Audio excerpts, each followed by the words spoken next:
take it back, take it back, take it back, take it back. Slide, slide, slide, slide, slide, slide, slide, slide, slide. You finna go live. Slide, you finna go live. Slide, you finna go live. Slide. I like you got some skate. Skates on, skates on, skate. I like you got on some skate. I like you got on some skate. I like you got on some skate. I like you got on some skate. I like you got on some skate. Stop for the jet. Let's go. Well, what's up? What's up? What's up, everybody in the building? Welcome to Coach Hayes Football on the Coach Me Coach podcast. This is Canes Talk Live. Let's get it rocking and rolling. Let me know everything looks good, sounds good. We get this thing going, and we got an exciting day coming up. Mañana. Coach was on the cane juice a little bit. It's biting. Hold on. All right. Boy, the Miami Hurricanes. I know y'all gonna want to talk about transfer portal and all the other good stuff too. Oh, just what I've been looking for. Shout out to Cuban King, aka American, aka let's bring them to the kitchen one day soon. But we're gonna get it. Hey, Cuban King, I need you to call in tonight because we definitely got to chop it up. Hey, Ham. You know what they call me, right? You know I normally try to wear Miami Hurricane stuff on here. And I hate to do this, but I'm going to do it anyway because I'm petty Pendergrass. I think you better let it go. Well, last night, Coach Hayes snatched the eyebrow. Straight off a dude's forehead, man. Straight off a dude's forehead, Ham. So I'm the greatest. I'm feeling like Muhammad Ali tonight. Somebody had the nerve to make a bet with Coach. And they wanted to bet an eyebrow. And I said, when you lose the bet, you got to shave it off live. And shout out to Big Tiger Media. You got a channel. Y'all go check it out. That boy shaved off his eyebrow. So I got to give him a round of applause just because he stood in the paint and shaved his eyebrow. Now get that out of here. All I'm going to do is tell you straight up, I'm going to tell you this. That boy. Man, you come right out of a comic book. Slap that fool, man. This dude has shaved off his eyebrow. First of all, he better eyebrow than he shaved off his eyebrow. I'm cutting it up right now. I'm in the lab. Getting my editing on, cutting this thing up, making it rock and roll. But anyway, let's get into this thing. I'm going to fill up the queue. You know how it is, man. This off season, the monologue's not as long. It is what it is. Spring game is over. Spring is over. You know, shout out to Carson Beck. Girlfriend video came out talking about she broke up with him because who he is, not because of what he did. Who cares? Who cares? I'm going to break up with his behind too if he don't throw the ball right. Other than that, I don't care. All right? We got Trevor Pena from Syracuse. His coach went off a little bit about he wanted $2 million. The Miami Hurricanes supposed to bring him in. I mean, bro, dude asked me last night, Coach, y'all gonna pay him $2 million? I don't care if you pay him $10 million.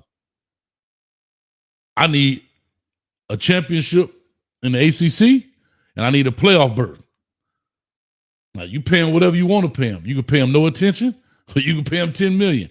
I wouldn't care. But my Canes better be in the doggone playoffs this year because they've already taken away our opportunity in the spring to see who the team is. So now I have to base my pregame predictions and all this stuff on other people, which I hate to do. I'm not saying they're not good, but I want to see it for myself. I refuse to go look through Twitter, through cell phone clips of plays here and there, because as a fan, I shouldn't be able to do that. I'm not going to harp on that, but I'm just to the point, guess what? If y'all want to do it that way, do it that way. But guess what? It better end in results. I don't want to hear it. Speaking of results, we're going to talk about these Miami Hurricanes players that are eligible for the 2025 draft. Right here we have Cam Ward, Elijah Arroyo, Jalen Rivers, Damian Martinez, Xavier Restrepo. Andres Borregales, Tyler Barron, and Francis Mauigoa in the building. It is predicted. Let me see if I could do this correctly. There we go. 862-799-9956. The phone line is open. Go ahead, build a queue. You want to talk about these guys. But let's go about who predicted this. This is from the Palm Beach Post.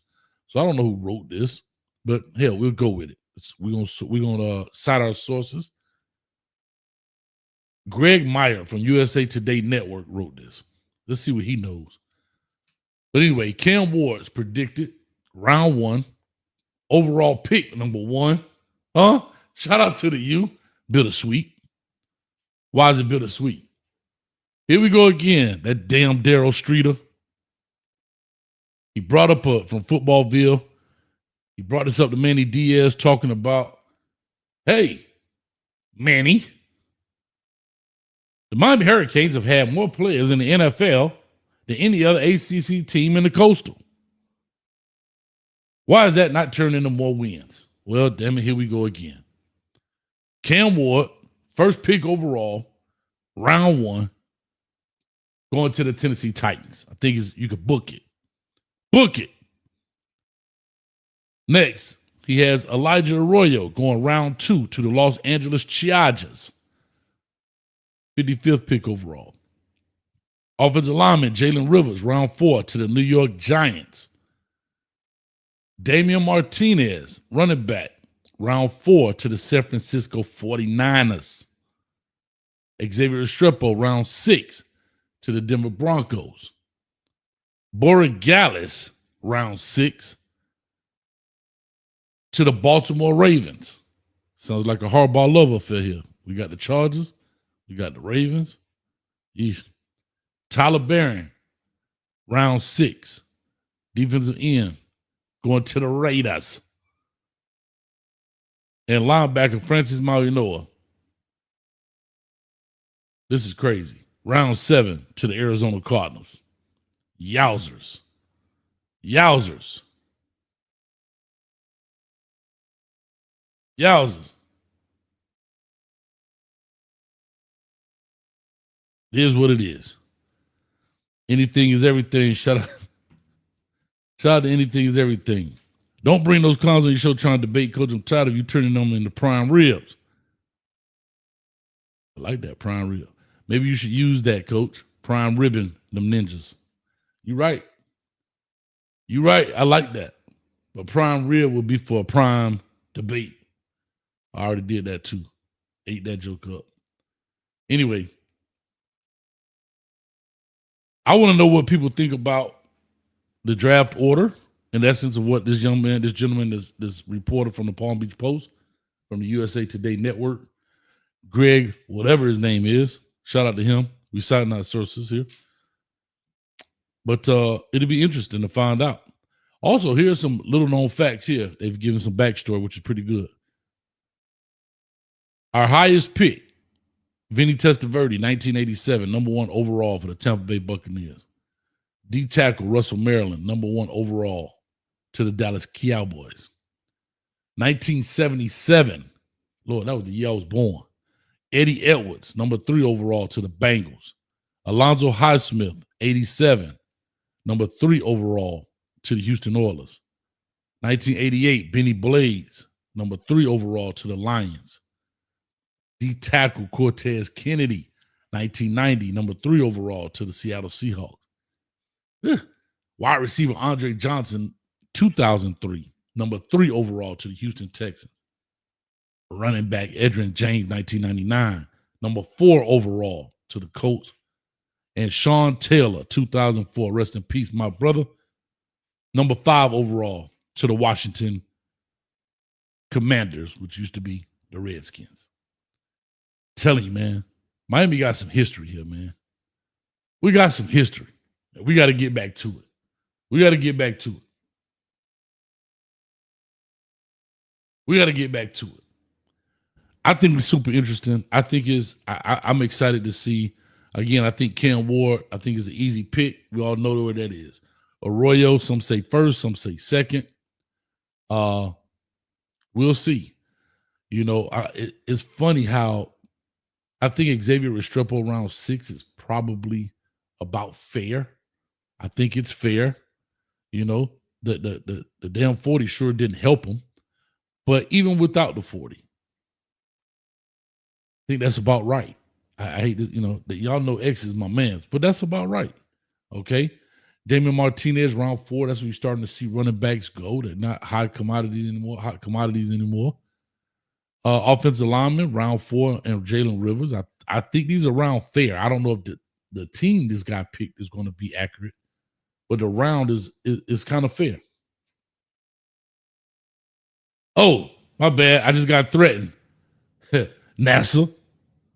What's up, buddy? How are you? Don't hit the portal. Please, NASA. I'm like Fran Brown. I ain't paying $2 million. I ain't paying $2 million for you to be over here. Hit the portal. NASA, what's up, man? We got to get back on. We got to get back in the thing. James Wolford, what's going on? If the Cam Ward experience goes number 1, that's huge. Top 3 picks get a higher payday. Of course. That's big. That's big. Chris says Restrepo had a 3-4, maybe late 2 round grade before that 40. Chris, I saw those reports. I agree with you. I don't think they were going to stick. That's just my opinion. I'm not saying you do this because I think you're well informed, Chris. I've seen a lot of your comments before, but I don't think that definitely the late 2, even 3 would have stuck. I would have said 4, 5, 6, been more around the 5. I think the 40 put him in the 6, but I would have gave him. I would have put money 5 and below. Isn't that a store? 5 and below, or is it 5 and above? No, 5 and below. You could get an NIL deal from that 5 and below. That boy say, "Okay, I'm out the portal back to Hayes U." I like that. Hayes U. That sounds. Well, I'm finna start a university. That's what I'm talking about. Hell, if other people could start a university and it fail, why can't I? And shout out to you also, Chris. Understand what lots of dudes. Yeah, because trades happen. This happens. And I think there are a lot of receivers. I know y'all not gonna believe this. But receivers come a dime a dozen. Not elite receivers. You know how to do the gold chip, blue chip. Not the blue chip dudes. But the gold chip dudes, they come a dime a dozen, right? Catching the football, to Xavier Restrepo's point, that's his strong suit. Getting open, catching the football. There are a lot of dudes that can do that. But then there are also a lot of dudes that can do that and score or get major yardage, right? That's the difference right there, in my opinion. All right. That's right, Gmail. You sound, my bad. Gmail, Coach be accepting the payment with eyebrow. Hey, I don't do money anymore. Coach don't need it. As long as I got love from the team, I don't need the money. I need your eyebrow. You know what? Everybody, that's weird, Coach. Nah. I told you I'm petty, dog.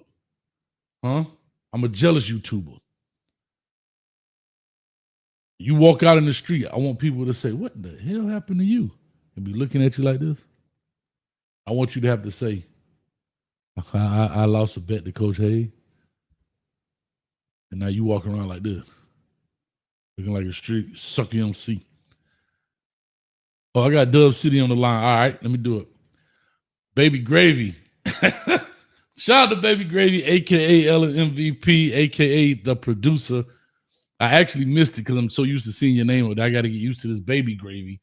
I don't know how to accept the Baby Gravy there, unless you're trying to tell the world something there, LMV. But let's do it. Take all his left shoes. Nah, they just call him crazy. The dude lose an eyebrow. Like, what in the happened to him? But anyway, that's the rundown. We got Cam Ward, Elijah Arroyo, Jalen Rivers, Damian Martinez, Xavier Restrepo, Borja Gallus, Tyler Barron, and Francis Marinoa in the draft, looking to be picked all the way from the first overall to the 7th, 225th pick overall. We'll see what it is. Well, we got on the line right here, Dub City, aka Anything's Everything. What's up, baby? What's going on, Coach? I'm good, man. Yeah, I'm trying to. I ain't gonna stay here long. I had to get an epidural in my lower back. Oh, so man. I'm trying to move around a lot and get comfortable. Well, get comfortable, man. Yeah, hope I was just well. calling because it's like, as far as the draft and stuff, like I don't care, as far as like where they project people to go, and stuff. The goal is to make it. As long as you get you ain't even really got to make it, just at least make a practice squad. Because my cousin, he was Shamari Simmons, the nickelback from Arizona State, but they had him in nickel this year, but they had him in free safety last year. He's a really good player, but we don't care about if he get picked. We know he gonna at least make a practice squad. So that's the goal, to get your foot in the door. Miami got great players. Everybody know first round picks, they bust a lot of times. Second round, you usually find your true core, in the NFL, the 4th, 5th, and 6th rounds, them the guys that actually stay in the league, forever. True. So yeah, I don't pay attention to all that stuff. And do that whole start making prime reels out of them fools to get on there and try to debate you. I don't know why they keep coming, man. Listen, I had a dude now that lost an eyebrow. I had my man, he lost. Well, he should have had to wear a Miami Hurricane helmet on his Colorado show. I'm trying to think what else. I don't know. It don't matter, man. My record is impeccable. I'm like Mike Tyson. My record is impeccable. My defense is impregnable. I just want to eat your kids. That's how I feel. So Coach, so Ellen V is the one that was trying to get Shannon Sharp to do the baby gravy. Come on. Now y'all know. Nah, just playing. But now you know. Now you know. She put that voice changer on. That's Ellen V, y'all. Y'all clap it up for Ellen V trying to hem up Shannon Sharp in that thing, man. Y'all. Yeah, shout out Ellen V. At least you couldn't took that $10 million though, because you ain't about to get nothing now. Ellen V is also AKA. That's Mama Michelle. That's Ellen V. That's Ellen V, y'all. That's Mama Michelle. But all right, Cole, let me get off here so I can try to put this ice on my back and stuff. But much love. Keep doing what you do. We love you, baby. Appreciate it, man. Hey, man, feel better, brother. All right, thank you. Yes, sir. All right, man. Shout out to Anything's Everything in the building, man. A little bit under the weather, but hey, he's still watching the team, man, making it happen. I got a fly in here, so if y'all see me doing like this every now and then, I ain't lost my mind. I'm just it's a fly driving me crazy, and he probably attracted to this light, but he ain't paying no rent up in here, so he gonna have to go. Trust me. As soon as I cut the live off, boy, straight hunting season. You got to get up out of here. If you don't pay rent, you got to dip. Sage EX, I do a little roll call here for a second, man. Shout out, it says V, I guess go Canes. IMAX, skate song. I'm actually working on another intro too. I try to change it up every year. The music kind of the same, but the intro a little different. This damn fly driving me crazy, yo. Let me get like Mr. Miyagi. Catch him with them.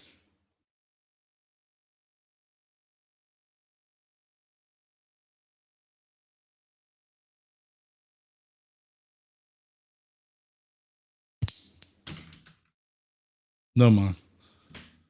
I get him sooner or later. But anyway, yeah, so I was just simply saying that I don't know what I was saying. That fly doggone distracting as hell. Look at it. He right here. Okay, stop. He's focus. But anyway, yeah, that's where it is. So what's flies to an elephant? Right now, it's annoying as hell. That's what it is, Cuban King. It's annoying right now. I'm gonna catch this joker, dog. I got my chopsticks like Mr. Miyagi. I'm finna. Anyway, Cuban, call on in. I know you got something to say. Also, in the transfer portal era, all right, we got Trevor Pena. What do y'all think about this young man? I know when people hear anybody transferring from another school, the first thing everybody says is he should come to Miami. I understand. But should he? Yeah, I know what he did to us. But he didn't do. He wasn't that. Listen, let's call it a spade here. Now let me go see what he did. I think he had that one big run for the touchdown that they called back, if I'm not mistaken. But other than that, I mean, come on, guys. I don't know if this guy is like that. I don't know if he's like that. Trevor Pena. He had six catches for 128 yards and a touchdown. Damn.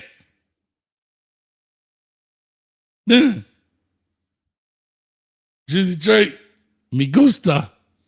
Que pasa, man? Bring him. I want all the talent. Hey, ain't nothing wrong. Listen, I hear you. I don't think there's anything wrong with stacking talent. I don't know if you want it. Is that worth $2 million? Yeah, let's see what his overall stats are. So he's doing all this rapping. Let's see what his overall stats are. Everybody's so fired about that 1 year. Let's see what Trevor Pena. Man, this dude been in college. Hold up, bro. Hold up, swole up. This dude been in college since 2020. He got 1,212 yards. Restrepo had that in one season. That's his career total. Last year, he had 84 catches for 941 yards. 9 touchdowns. Damn, boy, he did. See, this is why I tell you, that's a tough business, dog. I see why Fran Brown was hot. I never really looked the kid up. I see why Fran Brown was hot.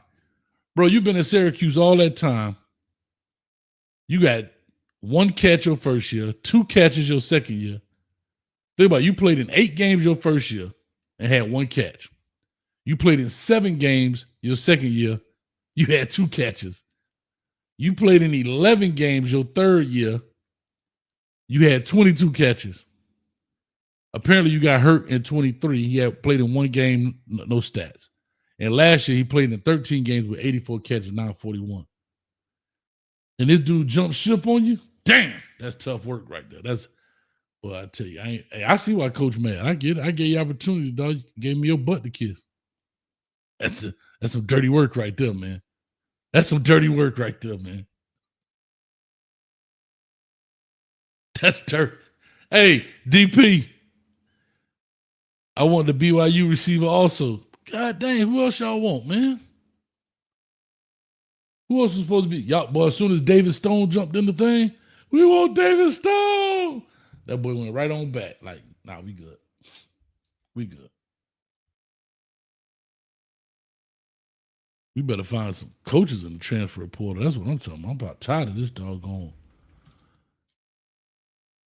Stop killing me with this foolishness, man. I don't know about all this. And all these dudes.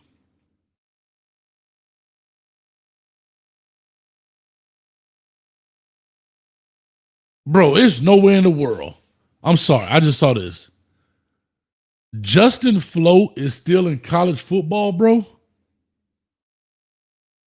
How about we go get him?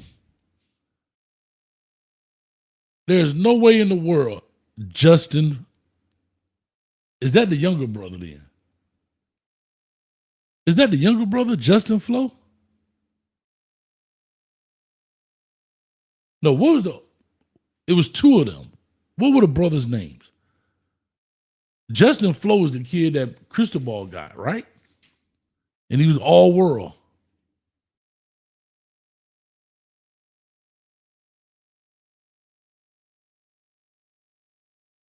Justin Flo.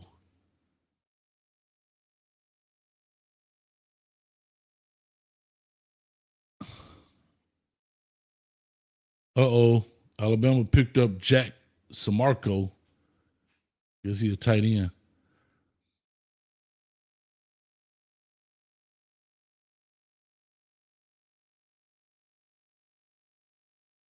But he had a younger brother. What was Justin Flo's younger brother name? Bro, this fly killing me, bro. He's literally right there. Oh,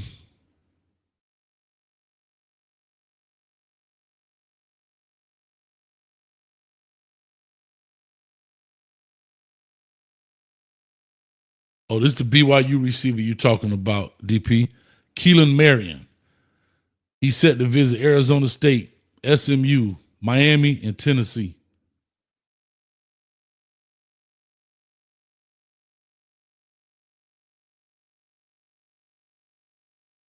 He right on the screen, y'all. He right on the screen. Try not to break my screen, but I can't take it. I'm sorry, y'all. I know we live, but I can't. God damn it. Jonathan Flo. Thank you, Sing. Jonathan Flo. Yeah. Oh, Lee.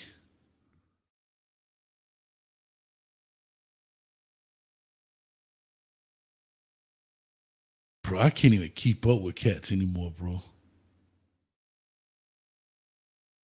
Oh, Marad Watson left Syracuse and is at Texas now. Offensive lineman from Florida, bro. I know this is gonna sound crazy. I don't think I could coach. I don't think I could coach in college, bro. I would lose my ish, bro.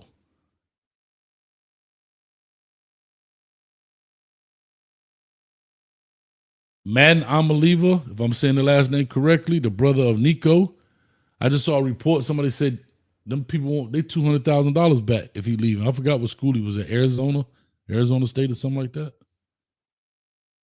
You people ain't playing no more. You gonna get that money for free and just dip on us. No, I need that cash back home, boy. Huh? Or make him shave an eyebrow. Anyway. Arkansas, yes. Thank you. Thank you, Michael. Arkansas, yes. Arkansas said, give me my 200. I need my 200 stacks back, man. I had time to play with y'all. This is nuts right here, boy. This transfer portal stuff, crazy. The top running back from Colorado, Isaiah Augusta at Virginia. Jeez. Anyway, that's what it is. Like I say, 862-799-9956. Like I said, it is that slow time of the year. I want somebody to chop it up. Coach up here drowning. I got to fly all over the dang old place. You know, I'll just say this as I wait, but this is the time of year where I formulate my season prediction. I can't do that this year. I can't do it with a conscience. I have to do it just to do it. And I can't do it with an open conscience. And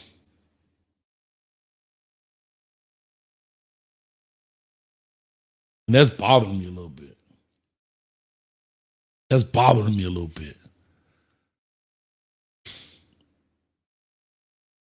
But I'm gonna leave that there. Anyway, the Juice for a member for 20 months, man. Y'all clap it up for the Juice.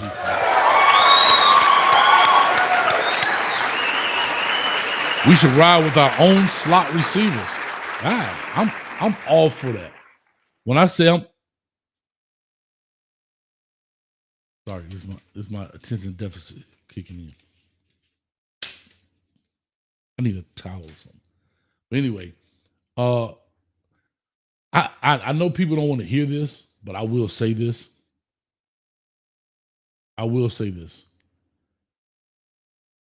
And it's easy for me to say from this seat, not from Coach Cristobal's seat.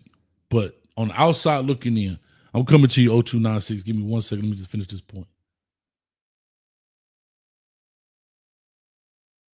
I would not mind taking this year. I understand we got to have some portal guys, and I'm okay with that. I'm not saying not to. I'm going into year 4 of a 10-year contract. I tried to experiment, right? I tried to get the best of the best, right? My first year, I get the SEAL Team 6 of coaching. Shout out to Warren. That doesn't work. The second year, I pretty much gut everything. I got to change the culture. Manny Diaz, we're still talking about that dude 4 years later. Right? I bring in new coordinators. Okay. Last year, I go with Cam Ward. Let's get the, flash in the pan. Let's get all these guys. That didn't work. Was it better? Yes. Angel, what's up, baby? Was it better? Yes. Yes, we improved. Yes. But how about we give it a little old school feel? And let's not, what do they say?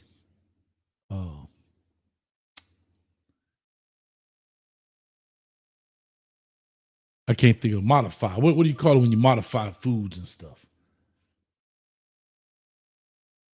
Let's not do that. Somebody give me the word. Coach at a loss for words. Vocabulary is struggling right now. This damn fly got me all over the place. I'm blaming somebody else. GMO, there you go. Let's not GMO a team. How about we till the earth, plant the seed, put the earth back on top of it, water it, fertilize it, nurture it, take care of it, and then we can eat off the seeds. I mean, we can eat the seeds of it, meaning the fruit that the tree bears. Right? Why not? Why not?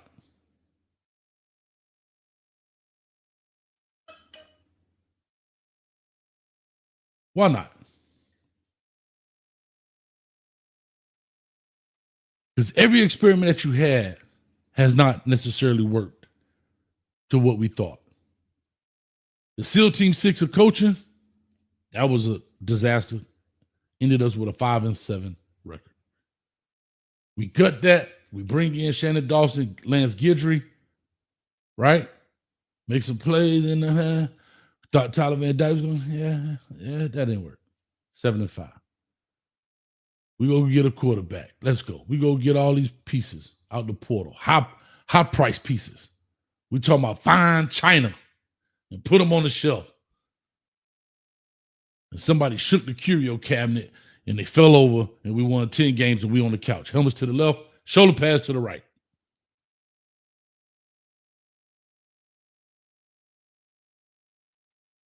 Now, why not give the puppies a shot?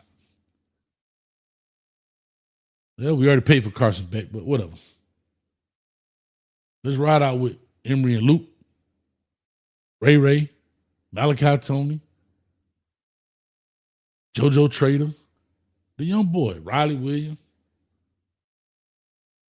Still got a good, solid run game, and they're young. Mark Fletcher, Jordan Lyle.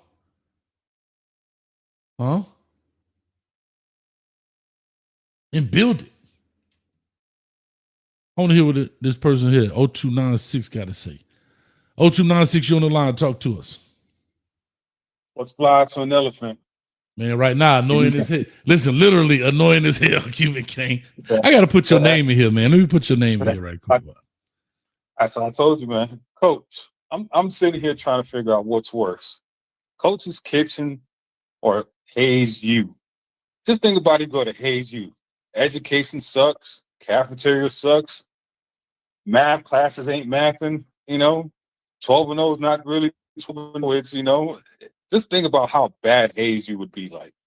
But guess what, though, Cuban? We'll be balling Teachers are horrible. We'll be balling out of control, dog. We'll be balling out of control. Like this.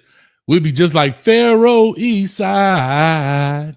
By my side we stand and always praise thy name, praise thy name, praise thy name. Praise thy name. There you go. go. We know. I know. East Side High for those kids that don't know. For sure. So yeah, Coach, going back to what you were just saying, right? Mm-hmm. I need understanding, right? Talk to me. We are going after a receiver from Georgia State. Last time we had a player from Georgia State, he was related to the coach, Lou Cristobal. We saw what happened there, right? But now everybody's saying he's Randy Moss. You know what I'm saying? Like, this is, going back to what you're just talking about, talent and rebuilding it within, right? Mm-hmm. Why are we going after dudes from North Dakota State, Georgia State, so on? It's like, why do we recruit these players out of high school? If these guys are so good, why did we miss them during the high school, route? Listen, I know, right? That's the low hanging. You know fruit. why, right? Right, but that was the low hanging fruit. Well, so I'm gonna respond. I'll let you roll. So that is the low hanging fruit in essence, right? I get exactly what you're saying, and I understand it. I do. I understand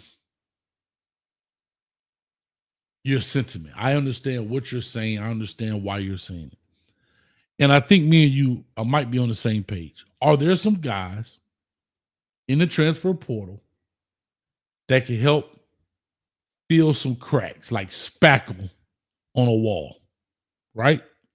Yes. Right. But that wall won't stand with spackle alone. You got to have some foundation. You got to have some 2x4s behind that wall. You got to have, Right. You get what I'm saying? And I think Yep. what happened last year is we had more spackle. I like that word today, spackle, than we had foundation. We had more spackle than we had 2x4s, Cuban. Right. And But you have 4 years to develop this spackle, and you did not develop this spackle. no. Spackle is the wrong because you have 4 years to develop the 2x4s. Last year, the 2x4s, right? Yeah. You had 4 years to develop the 2x4s, and you did not. well, right. what But you did was so give me 1 second. So my thing is, you're getting from this you're going after this player from Georgia State, North Dakota State, so on and so forth. Who is that? Because they're developed, right? Develop your players, because by the time they get to year 3 and 4, there will be a dude from North Dakota State, Georgia State, but we're not developing in this program. We're just finding, there's something I said on South Coast Show, right? When we hired Mario, are we doing a rebuild or a remodel? Okay. Right. We've been remodeling the whole time. We haven't gone through a rebuild. Okay. Because year 1, first Mario year, we're with the SEAL Team 6 of coaching, we were predicted to win the Coastal one. We did not. People forget that part, right? That's fair. Year 2, we went for it, right? And we've been always in this remodel phase. Mm-hmm. We haven't rebuilt yet. You know what I'm saying? Since this is the thing that I understand. Everybody said Manny had this horrible program. If it was so horrible, why didn't we rebuild the program? I'm with you.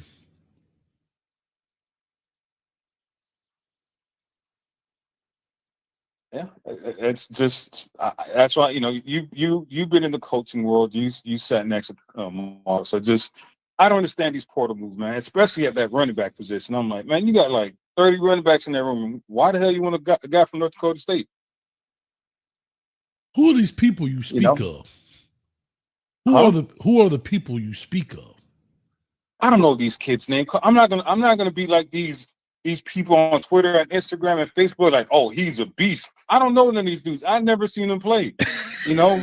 I'm not even gonna lie to you. When we got Cam and everybody was like, oh, he's great. Look, nobody seen Cam play.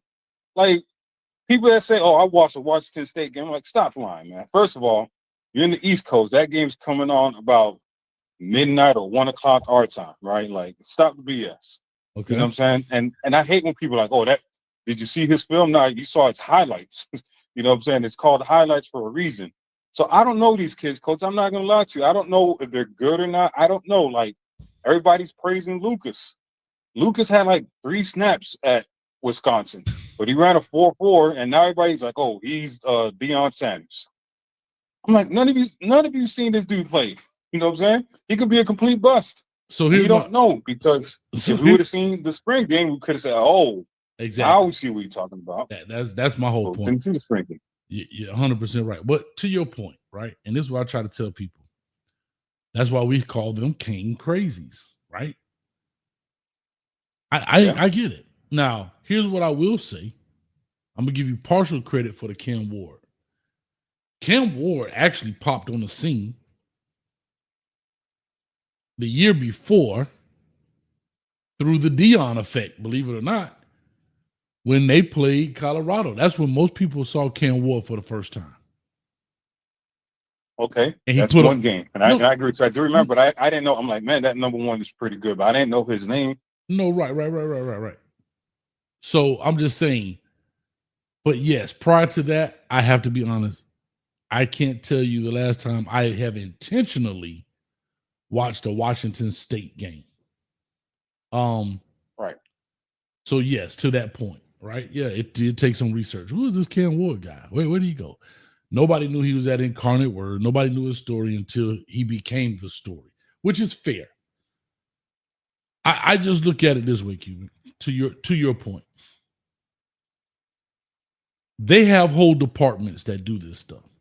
This is what they do all day: scour the earth. They scour the earth for talent. The same way they do it in high school is the same way they do it in college. Think about it. The majority of these high school kids, if they're outside of your city or state, you have not heard of, right? Let's be honest. Right. So it's the same concept when it comes to the college transfer recruiting piece. Who's that guy that's at Georgia Southern? Who's this guy that's at Louisiana Monroe? Because nobody's watching a Georgia Southern game. Nobody watching a Louisiana Monroe game. But they did ball or they did contribute majorly. King Kyle, what's up, baby? Appreciate it. So I say all that to say they have a team. Oh, Smooth said, Cole, we were on the phone when Miami got Cam Ward. There you go. Shout out to Smooth in the building. But I say all this to say, at the end of the day, I know that the Kane crazies go overboard because they see somebody, they see one stat. Oh my God, he ran a 4.3. Okay, what do he do with it? Right? What do he do with it? I don't know. I'm just at the belief right now that it's time to take a step back, cut your hair off, and start some regrowth. Start some new growth. Your hair is damaged. You got split ends. You know, I'm the king of analogies. That's where I am with it right now. That's just my personal belief. I understand, but you know, back to my whole two. You know, remember I said if you're a 4 or 5 star kid, go to Tulane instead of going into these Power 4 schools. This is the reason. This is the main reason why, right? Is like you got time to develop things of that nature and go from there, right? Mm-hmm. But according to what you said, right? So what is the focus of the program? You know, it's like if I'm a kid at school X, I'm not going to say Miami because I want people in the comments to get butthurt. If I'm a kid that goes to Florida State, right? Perfect example. Go to Florida State. I get recruited by them. Coach, why are you recruiting me? You're not even going to play me. Not even going to develop me. You're going to get, you know, you're going to recruit me. You're going to pay this little NIL money. Then you're going to recruit this kid from Central Michigan to play receiver for me. You know what I'm saying? So it's like, when am I supposed to get developed? Because you know how coaching is. When the season starts, if you're third or fourth string, you're not getting no action, no attention, no nothing, right? Mm-hmm. Mm-hmm. So it's like, where is the time for these recruits to get developed? You know what I'm saying? It's like, you know, one thing I always tell people, we're in year 4 and we have yet to see a Mario Center start. That's a problem. A center. You know Mario like, Center. You are a O-line coach and you still have not had a Mario high school recruit start at center yet. You know, that is a problem. You know, shit, you haven't had a Mario quarterback start yet. You know what I'm saying? And just little things like that is like, man, this is year 4. Where is the development at? Where is the depth? Where is the man? This guy was an amazing recruit. Can't wait to see him in year 4 or year 3. Well, because you can't wait till year 4 or year 3 anymore. Now it's if you don't produce year 1 or 2, you got to transfer. well, to your point, right? DP, I got DP on the line with us too. But here's my point. We talk about depth, but at the same time, you got dudes walking out like Joshua Horton, projected to go to Alabama. From what I saw, I know he's taking a visit there or whatever. Going to Georgia. He going to Georgia. Or you're going to Georgia then. See? So now this is the problem Who's that going we're to Georgia? Horton, the D lineman. Oh, okay, got it. But these are the things we're saying. These are pieces. And when big bank take little bank, some dudes don't work. See, they're like anything, you're going to have spoilage. This is a lack of a better term, but in the food industry, Spillage. no, but spoilage in the food industry. Spillage. Man, You got Coach, bad what I want to say, man, is what is the problem with using the portal though? Everybody doing it. We just literally witnessed a championship game with 2 teams that did not develop the quarterback that they had playing. I agree. You had a transfer quarterback at Notre Dame, a transfer quarterback at Ohio State. Everybody's in the portal. There's nowhere around it. Hold on. No, Even Clemson starting to use the portal because Dabo realized my linebackers is not going to cut it. The ones I recruited, the ones I kept here for 3 years is not going to cut it because Texas was running all over us. yes, That's but what your Dabo core- realized. Your core cannot be filled of portal players because Our you're core gonna is have to- not. We got Miles Noah. We almost the whole offensive line is down to the same players besides the centers each year. The Okay, center's the now only go to one the that rest of changes the in and position. out. And I don't got a good center. So you know what? I'm gonna get me a good center. What's wrong with that? Nothing. Okay, now nothing. go to the quarterback. It's a portal quarterback. You're trying to search for a portal running back. You're trying to search for I recruited Emory. I recruited Judd. They not giving me what I need. I'm finna go call Carson Beck because I want to win games. I'm not trying to go back from 10 wins. I'm trying to move forward. What Okay, is so let me ask wrong you with a question. that? So why recruit then? Why recruit high school?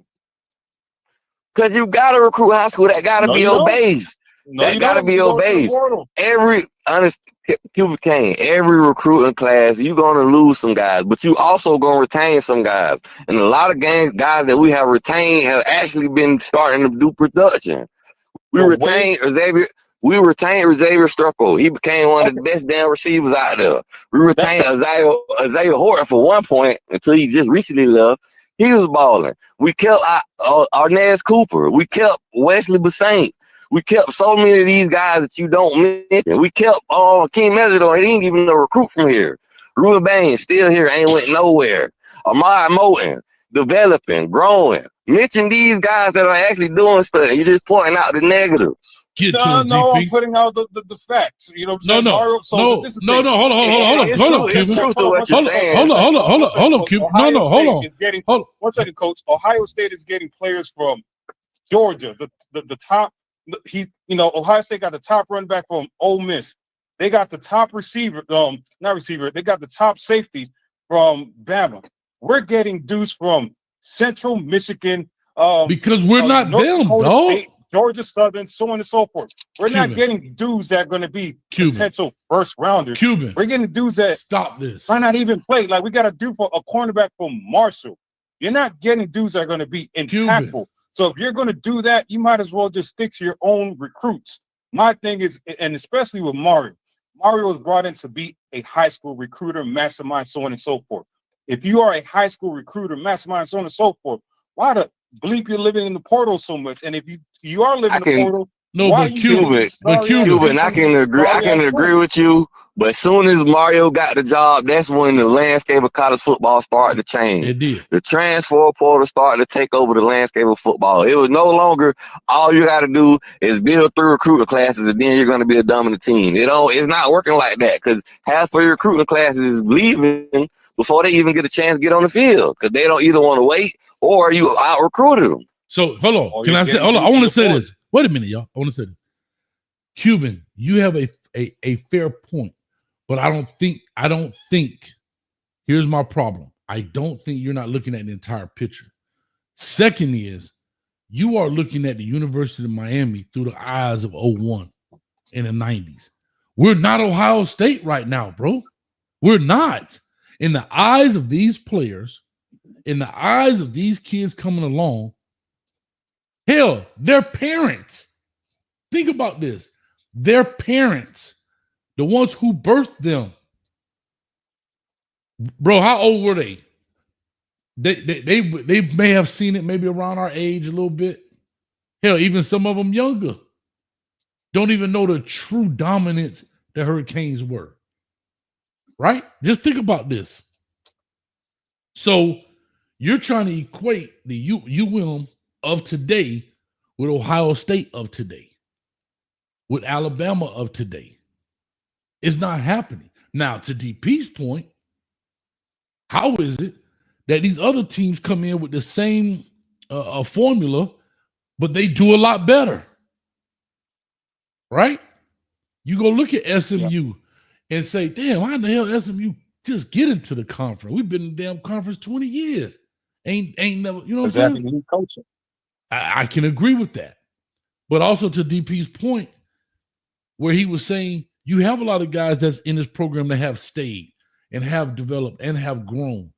But in the landscape of college football today, I think that's the piece you're leaving out, is guys are going to leave and walk out. It just happens. So I had a guy tell me the other day, real Canes, the Canes back in the day would stay and work it out because they had to. Let me ask you this. Take the Canes of the 90s and 01 and put them in today's football, and how many of them you think would have stayed and sat on the bench for 3 years behind Clinton Porter? Do you think we would have lost to Frank Gore?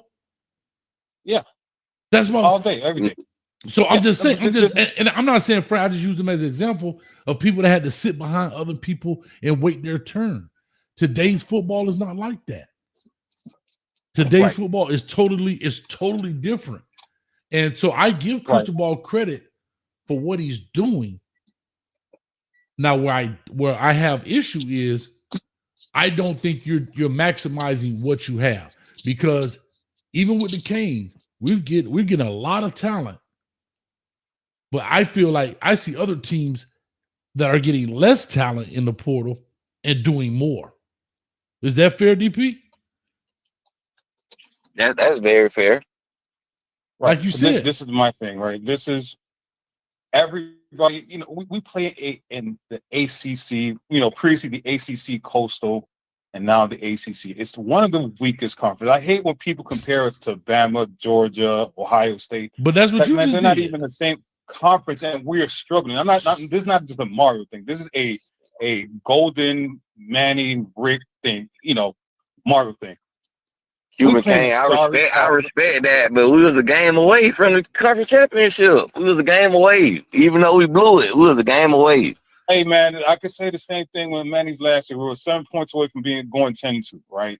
We can't do this if stuff. But that same year, it looked different though. We'll just say that. That same year looked different.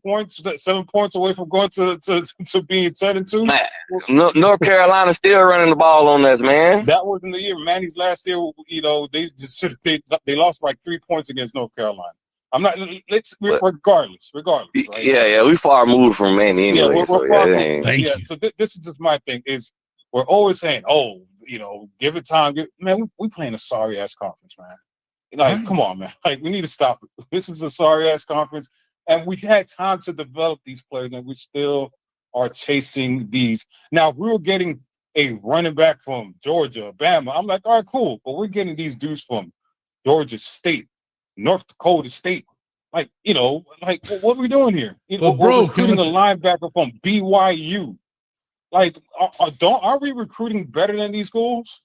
Yeah, but Cuban, here's what I said real quick. I got 1654 on the line. What's your name, bro?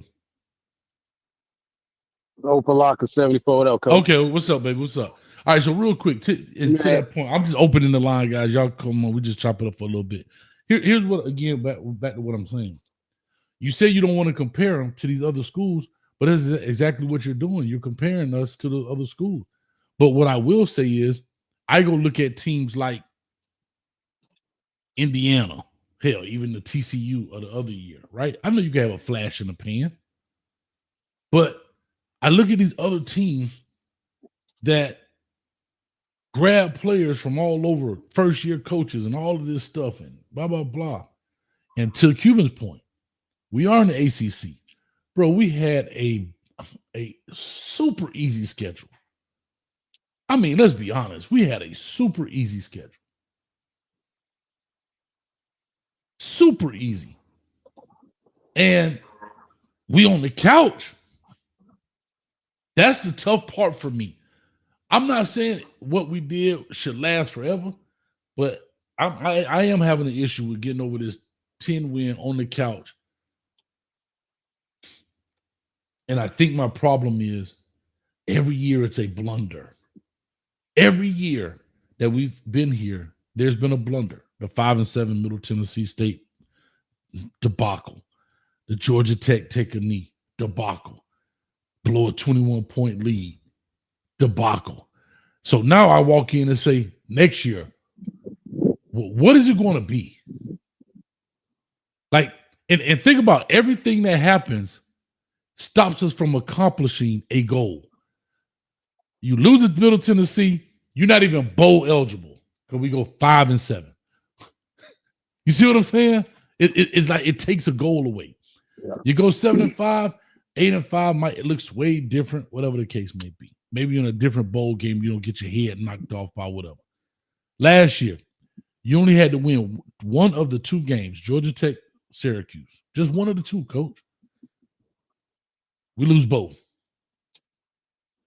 In the first quarter, I ain't gonna lie, I put the cart before the horse. I'm like, yes, we in the ACC championship. We going blah, blah, blah. And damn it, before it was over, I'm cussing at the TV, doing a post-game show, mad as I could be. I agree with you, coach, man. But it sucked. We went 10-2. But you gotta look at it this way, man. We progression after all these years, man. We moving up. We undefeated at home. I want to say since the year before last, we've been undefeated at home. Well, we got 8 home games this year. We got a lot of home to protect this year. Yeah, man. So Notre Dame gonna say a lot. Gonna show us what it is, man. Can we come out there and put the smack down on Notre Dame and let Hard Rock turn up and show the world that we do have a home atmosphere, or Mario Cristobal gonna be on that hot seat? We shall see. But this is your photo. See, this why I put them in a hot seat. This is the problem with our program. I think the issue. Excuse me, I don't mean to over talk anybody. No, you good. But I think the issue that we paying too much, like certain people paying too much attention to the negative, and they're not looking at the positive, the progress we have made. Because if you think about it, our program was a shambles. No matter who we brought in, we were missing something. Because when we go back to Al Golden, we had a high-powered offense, good quarterback, good running game, trash defense. That was this year. Here go again. We do it. Yep, we did it again. Manny took the reins. What happened? Our receivers couldn't catch a doggone cold in the booth with the virus. They could. People fail to realize. They fail to realize that our wide receiver play was so terrible. These boys are dropping balls left to right. Opaka, Manny Diaz, and Mike Norvell, the same person. You got it wrong. Yeah, they couldn't catch nothing. No, you got it wrong. Rick had the drop issues. It wasn't Manny. Manny had the defense issue.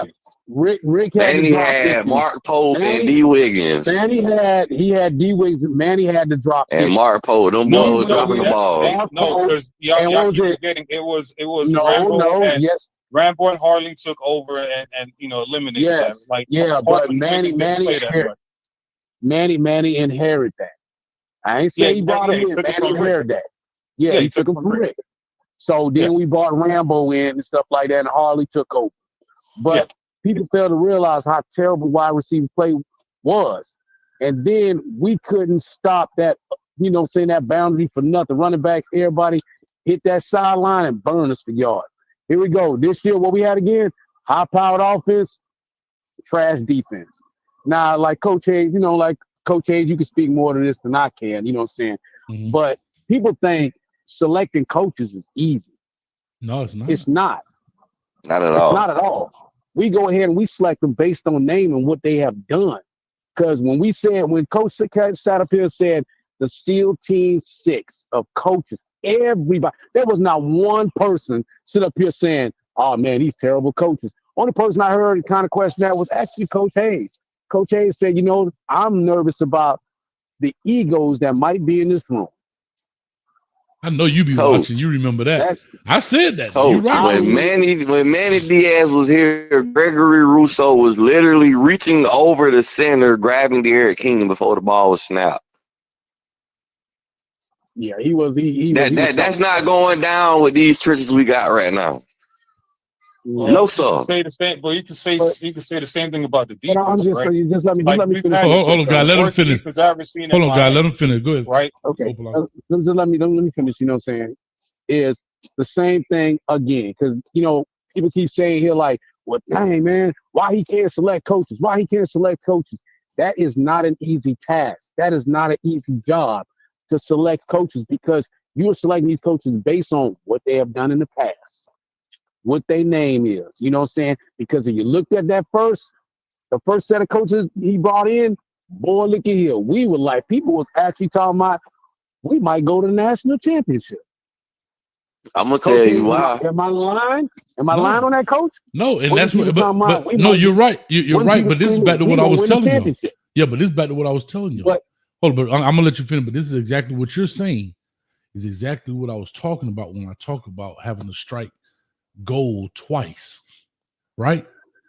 When you, I'm gonna just call it a CEO coach. Nothing wrong with that.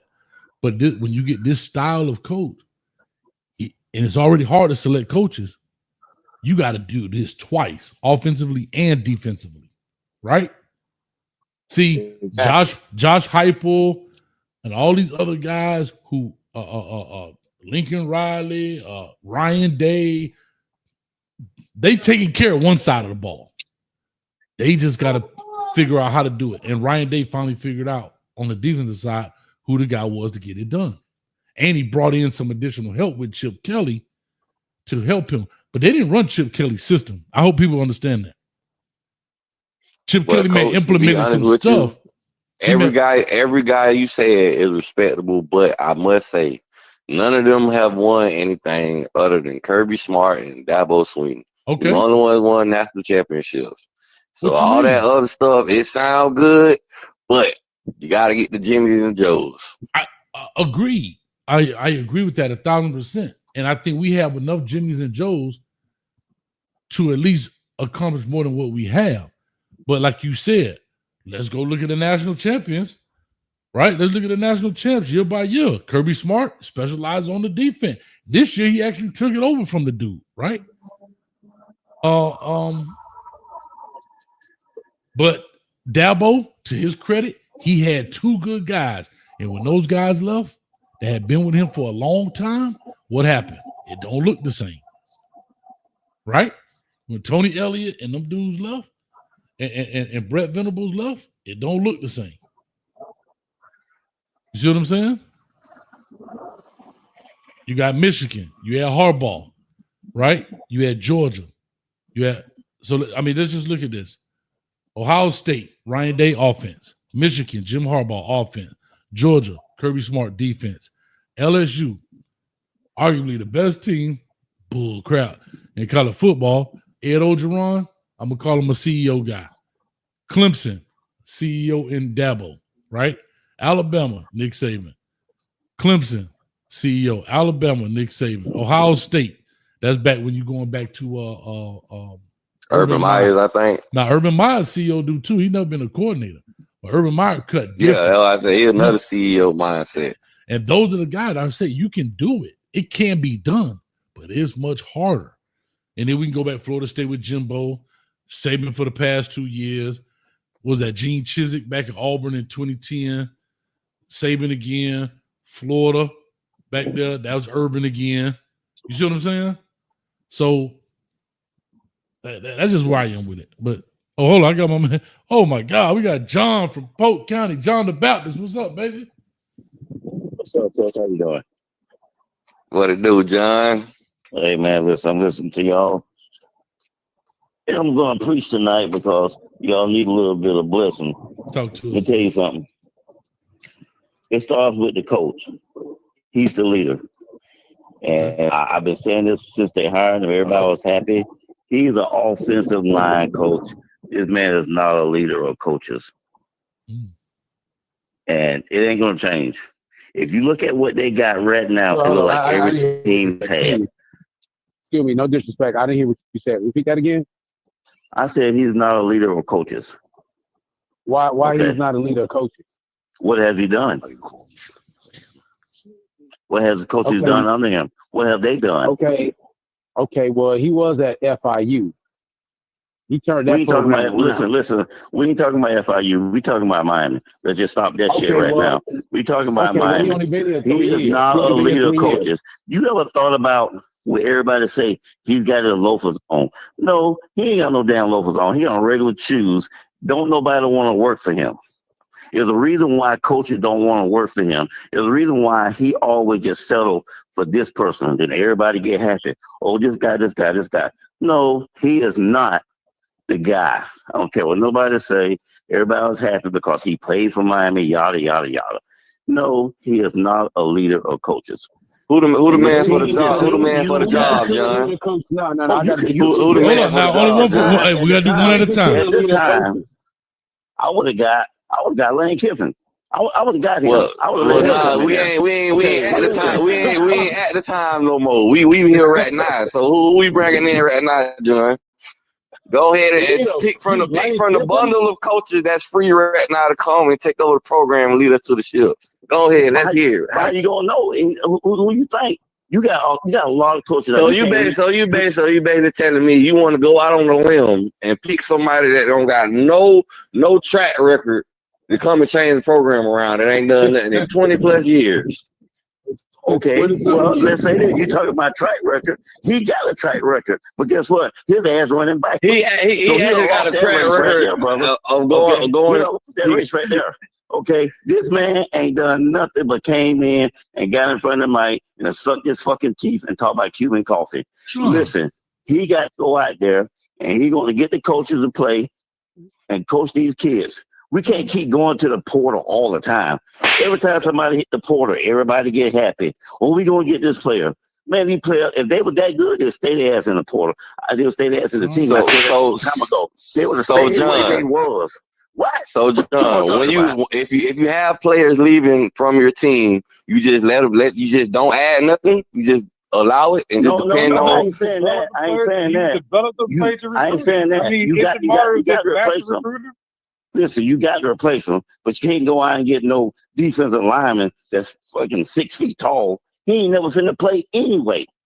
He ain't never gonna play a drop. He ain't finna do nothing. So if they want to pay for him, pay the people. He ain't recruiting. He recruiting offensive line, and he go about whatever his coaches on the staff are going to do. But right now, this team, I don't care what nobody say. Oh, everybody excited about the defensive guys they picked up. Hell, y'all seen them play? I don't think so. I don't think so. Every defensive back we got don't have production from last year. Maybe their spring game was vanilla because it's vanilla. And they don't want nobody to see that they really ain't that good. Bro, I'm just saying. The Zachariah Poison kid was an All-American. The Ethan O'Connor kid had 5 INTs last year. Charles Bradley got over 200 snaps of college football. What are we talking? Xavier Lucas got over 100 snaps of college football. What are we talking about? Listen, I got you. I understand what you're saying. I got you. Ain't nothing wrong with a little bit of hope. But at the same time, you ought to watch the movie. Titanic. We just went 10-2. I'm talking. Listen, we bro, went from 5-7, 75, 10-2. I understand. I understand. We ain't went undefeated back to back. Listen, you're that way because of the schedules we've had. We ain't had nobody in front of us. Hell, we should have went undefeated playing all these teams. Okay, so that's what I'm saying. But you get here and you got all these players that come from all these other schools. They ain't doing nothing. You know what I'm saying? Listen, It's like, no. All right, here we go. Won some of these games. Guys, Okay, so hold on. Y'all got to talk one at a time. Before Mario Cristobal got here, what have we done as a program? X Mario Cristobal out the picture. Now talk about Miami. No. X Mario Cristobal out the picture, and now talk about Miami football as a program. From that point, then back. I was going to say, but you cut me off. You know what? It ain't been too much of a difference from when Manny was there. I'm telling you that right now. It ain't been no different to me at all. What? None. Wow. None. Wow. I didn't see Manny running off getting. I didn't see Manny running off getting. Oh no, Joe Ball from down the street. This car. I think Manny lost. And Manny lost the FIU, Louisiana Tech. Mario goes in the portal. Hold on, don't want to play the Hold on. He's trying to get another. He's trying to get another slot player. All right, here we go. Tell me hold on. Ray been there 3 years and don't know how to fucking run around. Come on, you got this new kid just come in. John? What's his name? The young kid. Man, let these kids play.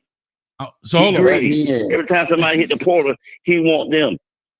All right, here we go. Let me ask y'all. Hold on, guys. Let me ask y'all a question. You got the one that you don't pound the pavement with your loafers on. Go ahead, train these kids. Being loyal, they leaving. Play. Man, do y'all ain't being loyal, they leaving. Listen, I'm 57 years old. I've been a Cane for a long time. Hell, I knew a Cane. I ain't gonna say what he did, but he wasn't a good Cane. He was a football player. You never know him. But I've been a Cane player a long time. And this team was just like every team that Mario has since he's been there. And we're gonna go back to this night. Write it down, coach. Write it down. We're gonna come back to this night, and I'm telling you, it's gonna be the same thing on the field this year as it was last year. And I'm telling you, it ain't gonna work. 10 wins? I don't see no damn 10 wins. Hold on, let me ask y'all. It's gonna be the same thing. Hold on, can I ask y'all a question? 10 wins last year. What I'm saying. All right. They ain't gonna, okay. Y'all ain't seen 10 wins last year. Guess what? Hold up. We get 10 wins. What 10 wins got us? What 10 wins got us? Y'all ain't seen 10 wins last year. 10 wins got us on the couch. Listen, you do know last year we had the 5th ranked average in the nation, right? Is this thing on? It gave us, I don't care what it gave us in the nation, it still gave us the couch. All right, here we go. Can I add offense? We ain't been that far since 2017, John. Watch this. Look, we're going to come back to this day. Write it down. All participants are muted and they can unmute themselves. I bet they can't. They don't. Is this thing on? Is it on? I'll just make it so. So this is an interesting dynamic. This is why I like to do these sometimes. They get a little out of control and everybody talk. They talking like they at the barbershop and they got to remember it's a computer. So I get it. However, can y'all hear me? Is this thing on? Here's what I'm saying. Damn fly driving. What I'm telling people is, let's see what happened. All participants are muted. All participants are unmuted. We can hear you, coach. So listen. No, it's good. I'm going to make sure y'all can hear me. Because here's what's interesting. There's an interesting dynamic here. And sometimes, I open these up. I like people to hear. But this is what was funny about it. DP saying we're making progression. I believe Opalaka 74 saying we're making progression. I guess the question is progress. Oh, we're making progress. Okay. Progress. Cool. I guess the question is progress is good. It's all on how you're looking at it. Are you looking at the glass half full or half empty? When you say to yourself, all right, listen, we're making progress up in here. But yet, we won 10 games, don't do anything, and we got probably one of the easiest schedules in the ACC, if not in college football. Is that a fair statement? Yes, that's fair. I agree. With more talent than some of our counterparts that's in the ACC, and they're going further. Coach, you really think we have more talent than every team in the ACC? I think we have more. Honestly, I can agree with Coach on that. We have had more talent, but that's been the same scenario for 20 plus years. I know, but hear me out. I think we have more talent than Syracuse. I think we've had more talent than Georgia Tech this year. I'm saying, I believe we did. I believe that. Okay. Right. I believe. Yeah. I believe overall, when you look at it overall, nobody was scared of Syracuse at the beginning of the season. Let's call a spade a spade. The games that was had question marks next to it was Florida, Florida State, and maybe Louisville. Right? Let's call it what it is. Is that fair? It's fair. Okay. And this is but they like was panicking on Georgia Tech and what's the team in Tampa? The Bulls. USF. They were panicking on that and not Georgia Tech, but what's the other team? Virginia Tech. We talking about the game we lost, John. We won the game. It don't matter. It don't say that on the schedule. No, but all they're gonna say is a W on it. DP, I know that. DP acting like we had a dominant season or something like that. Like I ain't acting like that. I'm acting like a fan that been losing for 20 years. That's what I'm acting like. We barely went 10-2 with the number 1 pick in the NFL draft. Like, and our defense sucked. I accept the fact that our defense was trash. I accept that. Yeah, we have number 1 offense in the nation. You're saying that we're progressing when we have a horrible defense and we're replacing that horrible defense. Like, how are we progressing with a horrible defense? But I don't feel like it was the players. I feel like it was the scheme more so than the players. So this coach. Hold on 1 second. This coach gave this other coach an extension at the end of the year last year. So how could this coach be just because the year before it looked better? I'm not gonna lie, but we also had smarter players.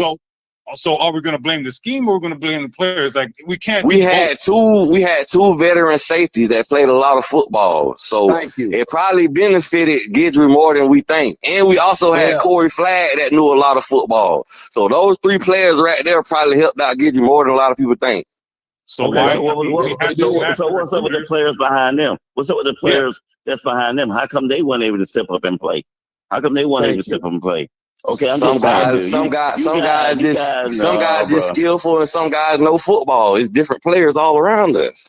Okay, so but you got a head coach there sitting there real by Syracuse, 21 points, and we just lose that game because he is not a leader of coaches. Look, he should have went like you said before. He's an offensive line coach. Out the stadium. Listen, okay, but so you giving him a way out. At the end of the day, he still got to do his job. Hey, John, I'm not John. I'm a general manager, and I make sure my manager below me do their job. If they don't do their job, they got to fucking go. And he sit there and he want to go along with him, bro. Come on, man. This man, I'm just going by the record, man. He going up, and he don't do nothing, bro. Okay, well I tell you what, that's what I'm saying. I'm just going off the record, man. He going up. It ain't like he degressing. He going up. You feel me? He's been a degress this year. But we don't know that. You're betting on that. And played quarterback. Coach, I'd have gave you $1 million. You're betting on that. They gave that man $4 million, and he just not starting to throw a football. Okay, come on, man. Y'all just said the ACC was a weak conference, right? Listen, what I'm saying is, hold on. Answer the question. I got a point. Y'all just said the ACC. Okay, so we getting a quarterback. We getting a quarterback. Hold on, y'all got to talk. Hey. Y'all got to talk one at a time, bro. We should have never lost to Georgia Tech. Listen, when the only person running the ball playing is the damn quarterback. I agree. That quarterback beat us by himself. Listen. We got to talk one at a time. John, we should have lost that game. John. So that's defense. John, so Mario need to give him a defense coach. Say, hey, you got to change this. John, ran up out of here. John is not a leader of coaches. Yes, sir. All right, thank you, man. God damn, you got to talk one at a time. It's been a while, so I got to get it all out. You have to walk away from this shit. But I'm back. I see. But you got to be able to talk one at a time because we are talking. It's a computer, y'all. Remember, we ain't at the barbershop where everybody can hear you. All right, here we go. I agree with y'all, and I'm saying that again. I'm trying to let y'all talk it out, but y'all got to have some. Y'all gotta have some etiquette up in the joint because remember, people are trying to listen to it. Because what ended up happening is hard because we talking over each other. Yeah, you got to just give a person a chance to talk and a person a chance to respond. That's it. That's it. I ain't got no problem with it. But when everybody just talking, it just sounds like a bunch of mumbo jumbo, bro. All right. It sounds like we rambling, man. It don't even sound like we have a discussion. It sound like we just Well, you ring that bell and say, "Hey, you go," and then you go. Ring that bell. Ding, ding. Coach, why you ain't got a bell? Ring the bell. Cause you used to crash the plane. Hell, I call you. Crash the plane, ring the bell. But listen, Used to slap jokers at the club. Hey, I don't come. I got fired. You didn't know They that let go all the DI hires. Coach fired all the DI people. So you know what I'm saying? No more planes to crash. Listen, I call your name and y'all don't listen. I had to yell at John. Yes, sir. Had to snap him out of. He was in a trance. He was going off so bad. I've been slapping John every time he cursed. I slap him. How many times you heard me slap you, John? No, I'm saying, but how many times you heard me slap you? You sent me about 5 times. Yeah. Hey, Coach. Yeah. So, hey, this ain't got nothing to do with football, Coach. What part of Opelika are you from? I mean to ask you this. I'm in Carroll City. I right off 43rd and 182nd, right behind Top Value. Oh, okay. You know I'm from Opelika, man. I'm straight off Alabama. Okay. About the dab off in there. Yes, sir. You used to go to Arabian Night Festival? You used to go to Arabian Night Festival? What's wrong with Pompano? I graduated from Eli. What's wrong with Pompano? Oh, Lord. Nah, because Coach K disrespected Dan Marino, so I kicked his ass out of Miami. Oh, here we go. we from the crib, the yam, the bottom. There it is. Nah. All right. So here we go. Oh, we got some more people on the line? No, it's open. I think. Bro, I don't know what's happening right now. I'm out of control. Oh, no. It was open. Hold up. DP, you can hear me? I think the problem is the culture, man. The culture, Okay. The culture was bad. You know what I'm saying? We had a bad culture. But here's what I'll say. No. One second. What's culture? No, Cuban. I'm not gonna let you do that. No, Cuban. I'm not gonna let you do that. I know you two. We going. I'm not gonna allow it. I don't want to go down that road. I don't want to do it. I don't want to go down that rabbit hole of culture. Here's what I'm gonna say. DP, looking at the numbers, DP, you're 1,000% correct. But context matters, and I'm always say that, and I always believe that. The problem is, the numbers have gone up. Yes, that's fair. But the numbers are no. I have to be as honest as I could be here. The numbers are no different than what we've seen from previous coaches. He hasn't done anything. Listen. Let's call a spade a spade. Yeah, he won 10 games. I get it, right? All that. We've had 10 games before, maybe not as often as we would like, but there's nothing phenomenal about what he's done. It's not like we haven't. Okay, here we go. I'm just calling a spade right quick, and let's put some context to this. Mm-hmm. The last coach to win 5 games for the Miami Hurricanes at any given point was in 2007, Randy Shannon's first year. Was the last coach to win 5 games in their first season was Randy Shannon. Okay? 7 games. Yeah, you won 2 games. Is that progress? By definition of the word, yes. But whatever. Then he won 10 games. Yes. Now, let's put in context. If I would have said we won 10 games and we played the University of Florida schedule, I'll be like, we making some real progress. See, this is where context matters, in my opinion. If we would have had the schedule of a gauntlet and we walked out of there with 10 games, I'd be like, we shaking something. We look shaky from Virginia Tech until Syracuse. Now, we can blame the defense. We can blame whoever. At the end of the day, the buck stops with the head man that's at any job in any profession. Amen, Coach. If Amazon trucks catch fire tomorrow, Jeff Bezos' ass going to be on the line. And he probably in Cancun somewhere with his 12-year-old girlfriend or whatever Coach, they do. can I rebuttal? Yeah. But here, what I'm trying to say, you can. Only thing I'm saying is I understand that we're making progress. However, when you add all these transfer portal pieces and these top classes that Cristobal has been recruiting, because correct me if I'm wrong, we have been putting in top high school recruiting classes as well. Is that correct? Is that fair? That's correct. So if you compound top high school recruiting classes with top transfer portal classes, you should have way better results. That's all I'm saying. Talk to me, DP. Yes. That's right. Okay.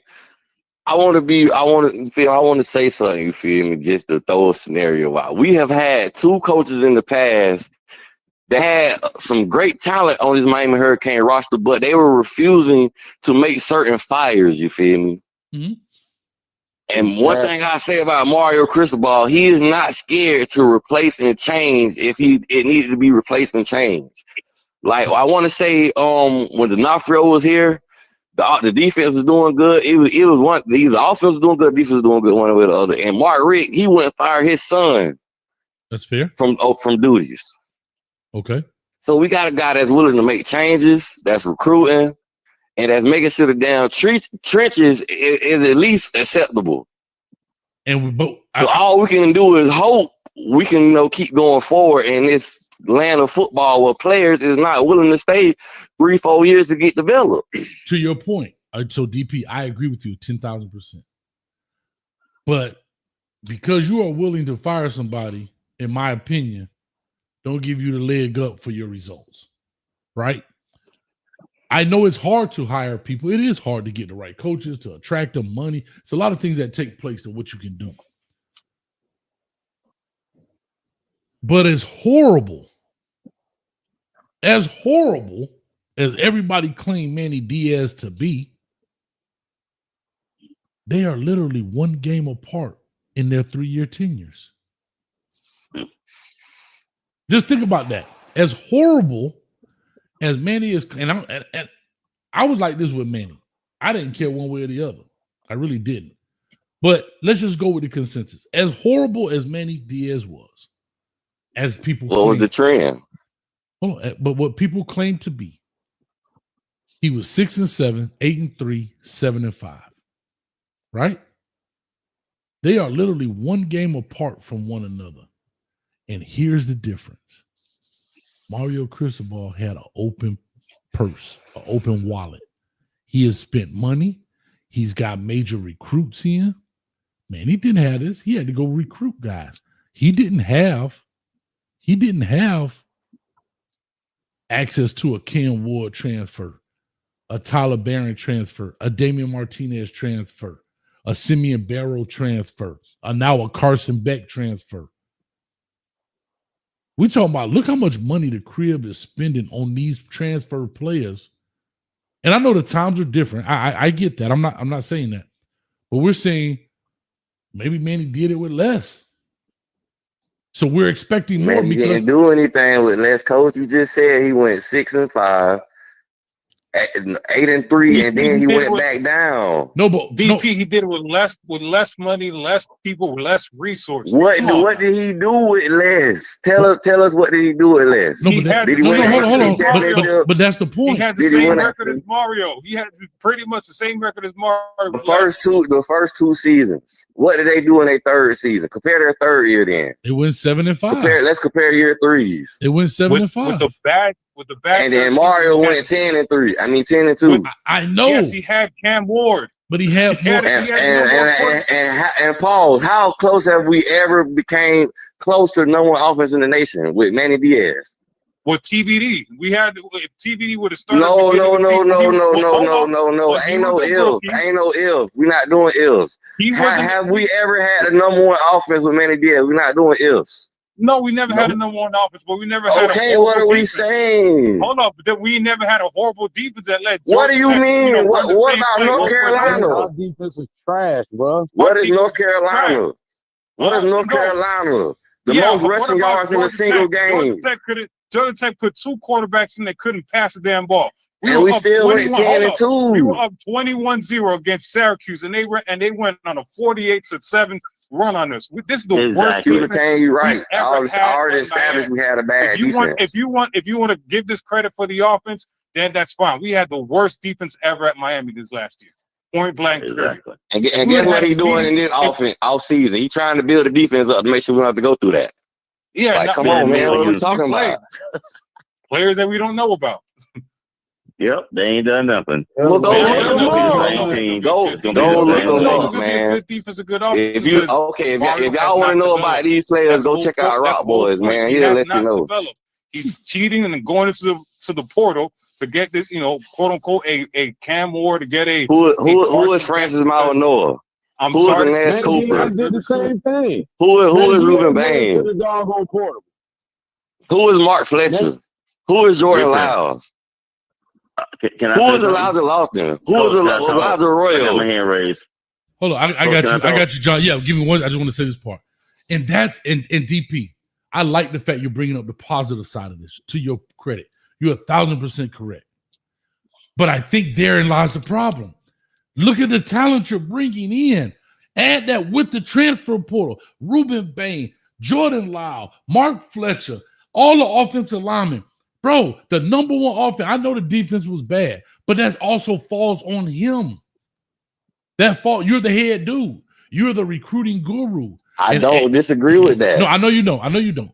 But what I'm saying is, I think that's where the problem lies. When you go look at it, and then let's call a spade a spade. When you go look at our defense, everybody was in love with Lance Guidry. Oh, he laid back. He even got a black wife. Everybody, he know how to eat crawfish. I mean, everybody was happy. Right? I'm just saying. Okay, Coach. I'm gonna say this for example then. Last season, Ole Miss spent more money than anybody in the transfer portal. Did they win that conference? Dude, we ain't talking about Ole Miss, man. Yeah, no. I'll answer that. It's the same thing. I'll answer that. Bro, we talking No, about hear me out. No. Ole Miss had all this talent. They didn't win anything. No, you said they spent. Hold on. Yes, but I just want to answer this question. I got you, John. You said they spent the most money. That doesn't mean they had the most talent. You said they spent the most money, but it doesn't mean they had the most talent. Also, look at their schedule compared to our schedule. Now, I know they're in two different conferences, but we got to include our strength of schedule was so damn easy. Coach, I agree with that, but we beat a Florida team that beat them. So that got to count for something. Okay, we got credit. So I'm with you. But what does that mean? And they could have we would have beat them. They could have lined it up, Coach. That's like we are able to play. We are able to play SEC teams. We just beat a Texas A&M team the year before. I know, them. But it's like kissing. We are built. We weren't built like that when we were Mandiel. We seen what happened when we played Alabama. But it's like kissing your cousin, dog. It really don't make sense. Okay, I beat a better team and I lost to a worse team. It's an even wash. It doesn't make sense. Like, I get what you're saying, and I'm not saying football is going to be always easy, but that's the MO of Cristobal right now. We'll beat a Texas A&M and lose to a shootout to a Duke. We'll beat the Florida, but lose to a Syracuse with a 21-point lead. We'll beat the hell out of Clemson, but lose to Middle Tennessee State. It's like kissing your cousin, but we just happy because we say we kissed a girl. I'm not saying I'm happy. All I'm saying is people criticize Mario Cristobal, but have no other coach they talking about they're going to bring in that's available right now at this moment. You said coach? You said, oh, my bad, DP. You said a coach, DP? I said people criticize Mario Cristobal, but they have no solution or no other coach in mind that could come in the program and go. I don't understand. I don't know what record particularly Cuban Kane or John won't. You feel me? From a first year to 3-year coach. You feel me? I don't know in particular.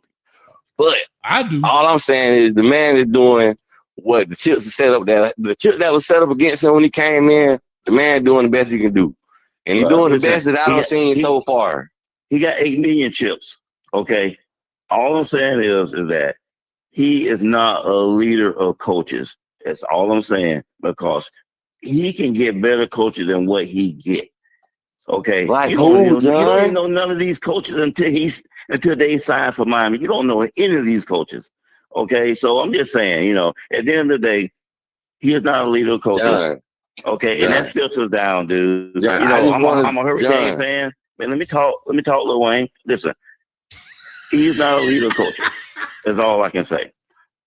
We got to do better. John. We got to do better. We the Miami Hurricanes. The University of Miami. Because I just want to say, we can't let this coach hold us hostage because ain't nobody else. How you know it ain't nobody else? How you know you ain't reaching out? Dude, John, I just wanted to say, he know he has hostage. He know he has to hire coordinators that is not going to leave from 1 year. You on us hostage. You want to let me coach? You on us hostage, dude. The man know he got to hire coordinators. Man, He know he got to hire coordinators that's not going to just leave after 1 good year. Come on, but that's not making no sense. You say, how is the man holding us hostage? Please explain this. You saying he's this and he's that. He's doing this, he's doing that. $8 million a year. They don't want to get rid of him. Dude, move on, man. Move on from this guy. Find somebody else. There are other coaches out there, dude. Somebody got background noise. Out there. Please name Why you won't say one? You haven't named one. That's what I'm asking. I said you could. I told you. I would have took Lane Kiffin over him any day. What has Lane Kiffin? Lane Kiffin is a good coach. Then I would have made him my offensive line coach. How about that? Lane Kiffin is a good coach, but Lane Kiffin really ain't did nothing either, man. Lane Kiffin is a good coach. What? Kiffin can build your offense. That's it. He can't be your D to save his life. And the thing is, you can't trust Lane Kiffin because obviously 10 games don't mean nothing. Because that's all Lane Kiffin do. He'll get you 10 games. Hold up, guys. Hold up, guys, real quick. Somebody got hey to win games. Somebody got background noise. Like you gotta either mute yourself or roll the window up or something. I don't know who that is, but go ahead. That ain't me, Coach. I'm from Polk County. We don't have nothing down here, so I know it ain't me. Well, I'm gonna let y'all go. I just had to come in here and E. Brown, call in, man. Going on. But hey, he is not the coach. I'm sorry to say that. You know what I'm saying? Good talking to you guys, chatting it up. That's what it's all about. Brought up one coach. John Baptist, what's up, baby? He ain't the guy. Let coach coach him. There we go. Now we let coach coach him. Coach Hayes, you go ahead and be the coach, and I guarantee you it'll be different. Talk to him, okay? Talk to him, John the Baptist. I believe it. I believe it. I wouldn't argue with that. I'm hiring everybody on the. Let me be the water boy. Okay, hey, I'll come be the water boy. I just want to be there. No, let me be the water boy. No, sir. Stay safe. Love you guys. Talk to you later. Much love, John. I'm out. I'm gonna make John the Baptist the team chaplain. That's what I'm talking about. John the Baptist gonna be the team chaplain up in there. Who is 1278? That's where the noise coming from. Whoever 1278 is. All right, Cuban King. I want to let y'all know now. Year 4 is my year. I'm judging. All participants are muted. My bad. Hold on. I had to fix this because he said I'm gonna open it. All participants are unmuted. All right, Cuban King. You should be back in. Yeah, y'all kick me out, man. That's messed up, man. Nah, that wasn't me. That was them boys looking for you in that white van. They were trying to make sure you came out down. Hey. I'm just saying, dog. You the one said they were looking for you. So. What's up, Coach? Kick me out. What's up? Who we talking to? Duval County. Oh, Duval. See, Cuban King just left again. I'm not kicking him out. So my hand's in the air. He said he was gonna leave. He said he was leaving. Oh. Hey, let me put my 2 cents in this hat. Matter of fact, put a whole nickel in there. A whole nickel. Yeah, put a whole nickel in there. Hey, I'm not agree with everything what you said, Coach, and everything what John said. Because at the end of the day, everything falls back to the trigger man. That's right. And that's going to be Mario Cristobal. Who else can it fall back on? Think about it. He's supposed to be an excellent recruiter, right? Uh-huh. So here's my thing. We had a top-notch offense last year. And like you said, Coach, we had an easy schedule last year. Mm-hmm. Now, if you're supposed to be a top-notch recruiter, how could you go in the season without no DBs? You know you didn't have no DBs. So how could you go in the season without no DBs? Think about that for a minute. And I heard Lance Guidry was asking for help, and they didn't give it to him. Exactly. I heard the same thing. So how could you? Now, you're supposed to be this top-notch recruiter. That's what you're known for. You don't want to spend all this money in the portal, put all these people around Cam Ward, and you go in the season with no DBs. Now you let that DP, you let that sit there for a minute. You doing all this talking for Mario Cristobal. Give him DP. Bro, I understand what we've been in the last 20 years. That's what I'm saying. That's my whole point. I'm living in the realistic though. I know we not the 2001 Hurricanes. I'm preaching facts here. Now you doing all this talking for Mario Cristobal. So how can you go in the season knowing that you have no DB? You're supposed to be an excellent recruiter, and you didn't go out. I feel you. So you doing your defensive coordinator no justice by getting this man no DBs. So then you're gonna turn around in the season. So hold on. So you're gonna turn around in the season and fire him like it's his fault for the shit that occurred during the season. And here's another thing, just like my man said. He's not a leader amongst coaches. Nobody wants to work with him. That's a known fact. What happened to Highsmith? See, that's not a fact, man. That's not a fact. He making points. He making points. But I gotta say, Duval. Come on, let me say. I don't let you talk. Let me say something. Now let me say something. I don't let you talk. Duval, what have we been the past 20 years, Duval? I'm asking the last question. Why did Highsmith the general manager leave? Why did Highsmith leave? The general manager. I can't answer that question. I'm not in the building. But what have we been the past 20 years, Duval? What have the Miami Hurricanes been the past 20 years? Trash. So you think Ken Gans is a success? It's a damn start. So let's see what we go from this year. 10 games ain't. I'd rather win 5 games. Oh well, I don't know about that. We ain't in the same ballpark there. I ain't in that ballpark. Go to Colorado. Oh damn. Bro, they about to go to Colorado. So you spend all that money in the portal for winning 10 games. So you back on the couch. I'd rather spend the money than not spend the money and hope. Well, so what's the difference? The difference is something to build on. You can't just go 5-7 and think you're gonna turn around and win 11 games the next year. Just like John said, nobody wants to coach for Mario. That's what y'all move the field goal post like a crazy boy. Y'all moving that field goal post. But how where they get this false? This is a known fact, bro. This is a known fact. How is a known fact? And he keep well, if it's a known fact, why do he keep getting these coaches to come? Regardless of that, it don't. Okay, hold on for a second. Do you know? What do you think, Duval? Go ahead. He's hired on his 3rd and 4th choice. These are not his first choice. Duval, regardless, we still won the games. No matter how many coaches don't like him, we still won the games. You had to struggle to win the it was still a W. Sometimes you win by love, and then hopefully next year you win by big. Okay, y'all keep saying the ACC is a weak schedule. So you mean to tell me you got the ACC don't beat a few SEC teams that everybody raving about. Really? Moving the goalposts again. I'm not moving no goalposts. I'm speaking facts. I'm a true king, but I'm just telling you. Man, that's your opinion. That's not a fact. Yeah, I say it's small amounts of truth to what you're saying, but they're not all factual. Man, that's your opinion. Miami should be running through all those teams that they play. They should not be struggling with none of those teams, man. They should be running through all those teams. I could agree with that. I would love to see that too, but we ain't did that in 15 years. We ain't ran through nobody in 15 years. When the last time we beat people by 20 and 30 plus? We ain't ran through nobody in 20 years.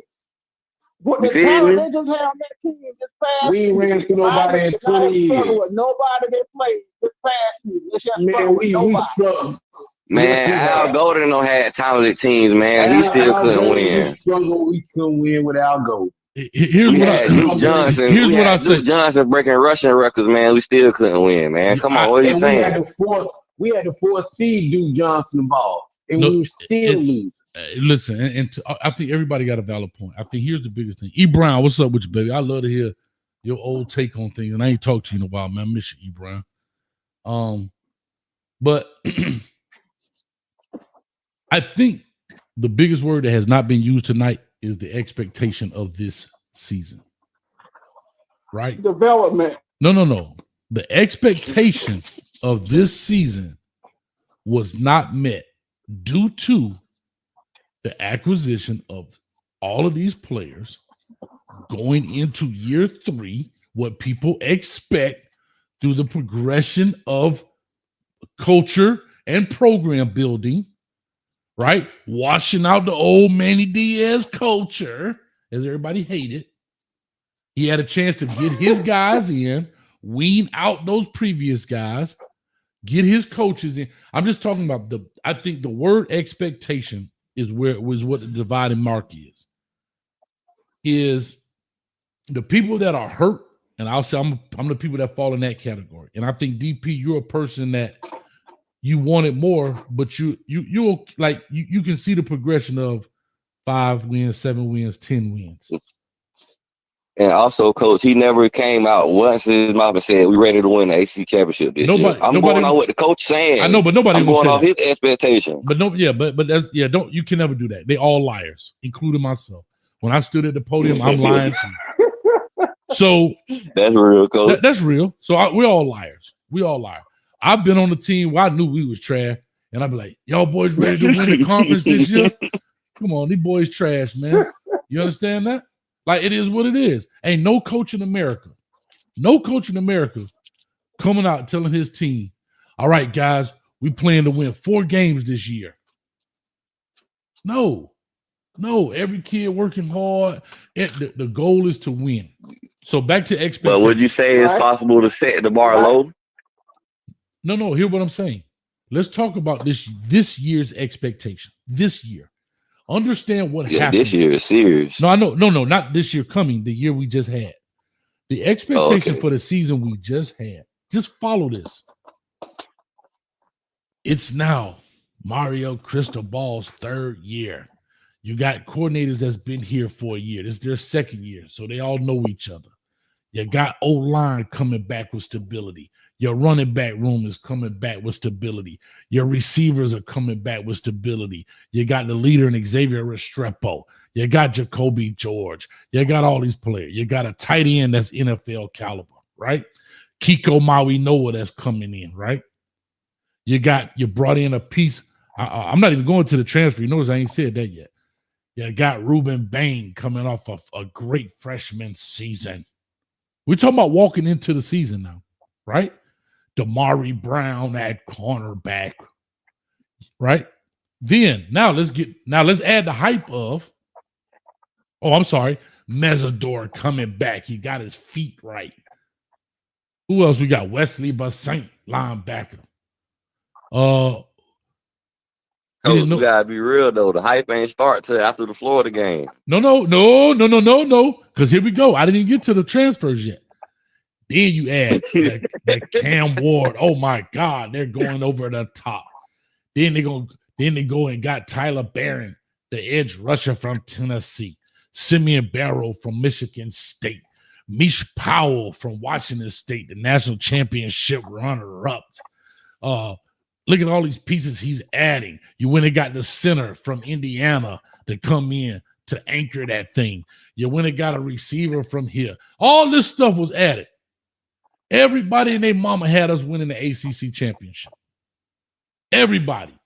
From ESPN to Coach Hayes to some little 12-year-old that just started a podcast yesterday. Everybody had us winning. Right? Yeah. And Mario gave y'all the finger. Damn, I can't. Not really, shit. At least we was in the fight. It's been years we wasn't even in the damn fight. Is that my Howard Cosell voice? Down goes I agree with Frazier. that. Down goes Frazier. I agree with that, Duval, 1,000 times over. You don't know how to run the ball. Get the hell out of here. He should have been fired after that game. $8 million. But who you gonna bring in, Duval? Who you gonna bring in? Here, man. Lane Kiffin. Get out of here, man. Lane Kiffin. I'm bringing Lane Kiffin in. I'm sorry. I'm still on the Lane train, dog. But that's if he leave, though, man. I wouldn't hate that neither, but that's if he leave. You pay that cash right. If that cash right, I guarantee you would have loved. Coach. Yeah. If you would have paid him, $80 million for 10 years, hold on. If you would have paid him $80 million for 10 years, yeah. I'm listening. All you had to do is run the ball. You make $8 million a year. You are 21 points. That's common sense. You don't know that? But Coach, Lane ain't never had no defense for real, though. I see a lot of 50-50 games with Lane. Lane will build your offense. So we'll be in the same situation every year. We'll be in the same situation. No, sir. Every year. I highly disagree. You want to know why? Why his defense ain't showing in that Ole Miss, Coach? What you mean? Run the ball, man. What you mean? Common sense. What you mean? Why his defense ain't showing in that Ole Miss, Coach? What you mean? Is his defense gonna be top? He'll give you 10 games. I'll give you that.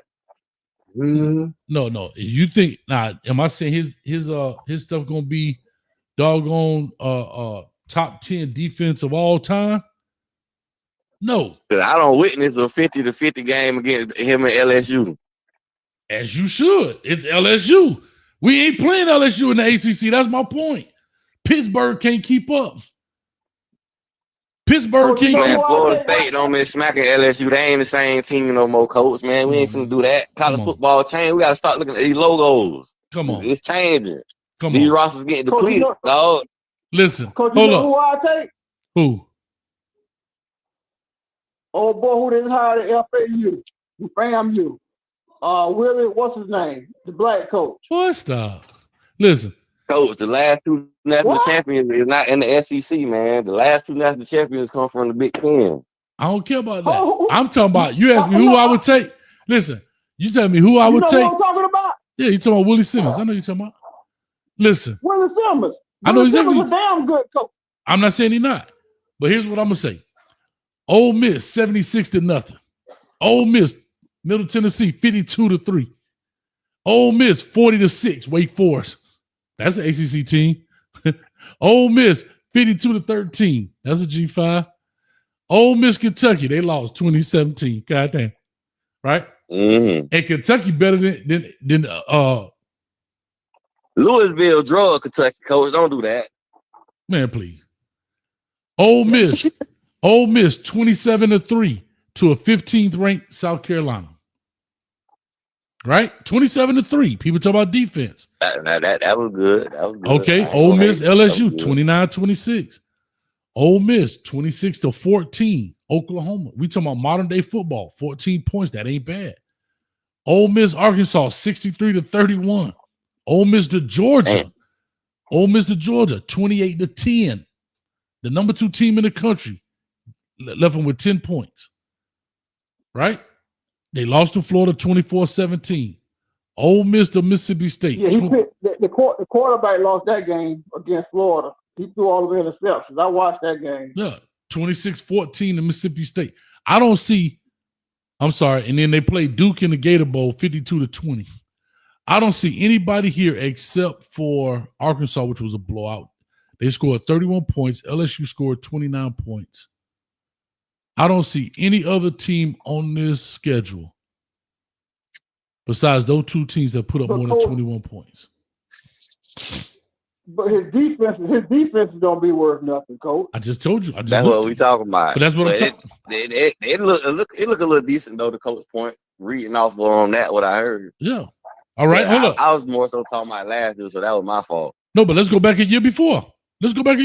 Oh yeah, then you're gonna see that LSU game where it was 57-57. No. Yeah, but they was playing against Jaden McDaniels, so I guess. But let's go back. Grace on that. They played Mercer 73-7. Tulane 37-20. Georgia Tech 48-23. They lost to somebody beat Georgia Tech. They lost to number 4 Alabama 24-10. Oh, the LSU Ole Miss, the 11 team versus the 13 team, 55-49. Found a way to win it. Ole Miss 27-20. Ole Miss Auburn 28-21. Ole Miss Vanderbilt 33-7. Texas A&M 38-35. They got their doors blown off by Georgia 52-17, but they was ranked number 6. Ole Miss beat Monroe 35-3. The credit. What I'm trying to say is I don't give you on the Lane Kiffin though. He beating the team he's supposed to beat. Right. Not like that. He beating the teams, and it's not even that's my point. And you beat some questionable teams. That's what I'm saying, there, man. And we talking about the ACC, man. The ACC, bro, he'll run through a damn Duke wouldn't even be no question, dog. Why are we even talking about teams like Duke and Virginia? It just bungles my mind, bro. It's crazy to even think that we've having a conversation. We gotta be real, Duval. We ain't been that since 01, since 05. We gotta be real. It's crazy, that since 05. This don't even seem right that Miami got to struggle with Duke and Virginia in North Carolina. Bro, we talking about this Duke. Is not right, man. We talking about Duke, bro. This is not right, man. This is not right, man. Bro, we talking about Duke. I think my battery down. Exactly. And here's the thing, Manny jumped out on us this year. Remember? Jumped out. We were losing at halftime. Yes. Think about that.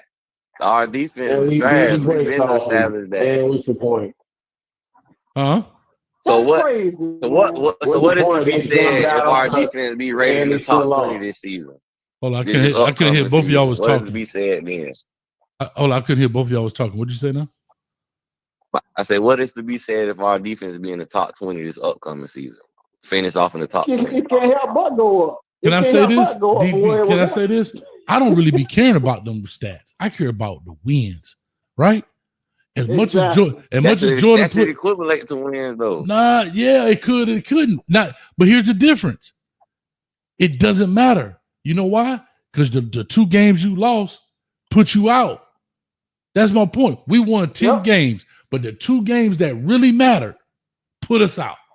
You lost. That's my whole thing. You found a way to win with such a terrible defense. Think about it. A terrible defense. You found a way to win 10 games. Yep. But with a terrible defense, you found a way to be up 21 points on a team and find a way to give up the draws. GTD. Got the draws. Like, that's all I'm saying. Ball, man. And here, can I say this? I agree the losses that we took was 5-point differential in Georgia Tech and a 4-point differential in Syracuse. And here's what else is disappointing. We lose to a Georgia Tech with a one-armed bandit, bro. The dude threw 5 passes. Like, that's what we're saying. As bad as our defense was, the quarterback, think about it. We lost to the quarterback that ran the ball. He didn't even throw. That's like saying we lost to a running back that only threw halfback passes. Like, that's... You know, I'm going to tell you, man. I'm going to tell you, these teams get up for Miami, man. These teams want to embarrass Miami, man. These teams get up for it's just something about Miami, man. They get up for these teams look like shit. But as they should, though. Teams, but when they come to Miami, they get up for Miami. But Duval, as they should. We the crib. We the crib. I'm judging. But coach, I'm only being fair. I'm only judging the man off his record production. I get that. What he giving me at the end of the season. I get that. But here's what the things that people blame stuff on is where my issue is. Right? Okay, we go to Syracuse. Here's our first year head coach, Fran Brown. Ever. It's his first time being a head coach. He won 10 games. 10 games. In a Syracuse at a Syracuse team that ain't that good. Like Syracuse ain't historically good. It's not a good program. He dropped a dime his first year. He comes in the SEC and put in work. Like I think that's the whole thing is I think what you said when we first got on here was, how can everybody else do this? Yep. But dog, they win it convincingly. They beating Cal 33-25. Right? And we struggle with Cal. They beat a number 19 Pittsburgh 41-13. North Carolina State, dog. We didn't even play no hard team. They beat a Georgia Tech, dog. A 23 ranked Georgia Tech. They beat them. First year, first time head coach. Second game of the season. Yep. Not like you see what I'm saying? So for a guy like Cristobal to have this experience, that's back to my point. The expectations were not met for what we expected of what we're getting. That's all from we're saying, DP. That's all we're saying. That's all we say. Bro, I haven't disagreed with none of that yet. I agree all with you, I'm DP. saying is the man have not been losing. He's going up. He's not going down. That's what I'm saying. We're not looking like Billy Napier. We're not looking like Mike Norvell won the ACC championship. Then the next year only won 2 games, man. That's what I'm saying. But you know what, DP? If you really look at it, we still a little worse than them this past season. If you think about it, mine is still a little worse than Florida State compared to how we finished the season. Think about it. That's you speaking. That's you speaking as a fan, man. You're not being realistic.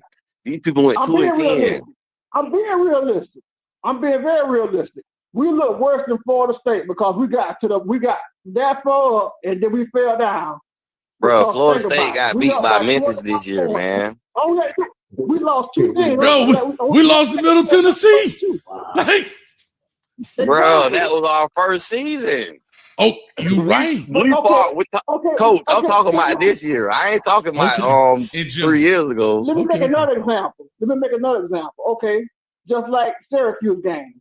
We had lost to Syracuse since 1992.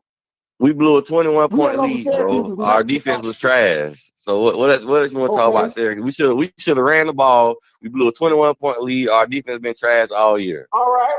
Okay, I'm gonna give you another example. We had never lost to Rutgers. And who lose to Rutgers? Mario. Most of the team did not even play. But it really ain't no excuse. I don't care about telling you what happened. No, but I don't even care about. Yeah, but I'm not care about bowl game. Like I get it, but the bowl game is so fickle today. Well, like, what's the point? What's the point you trying to make?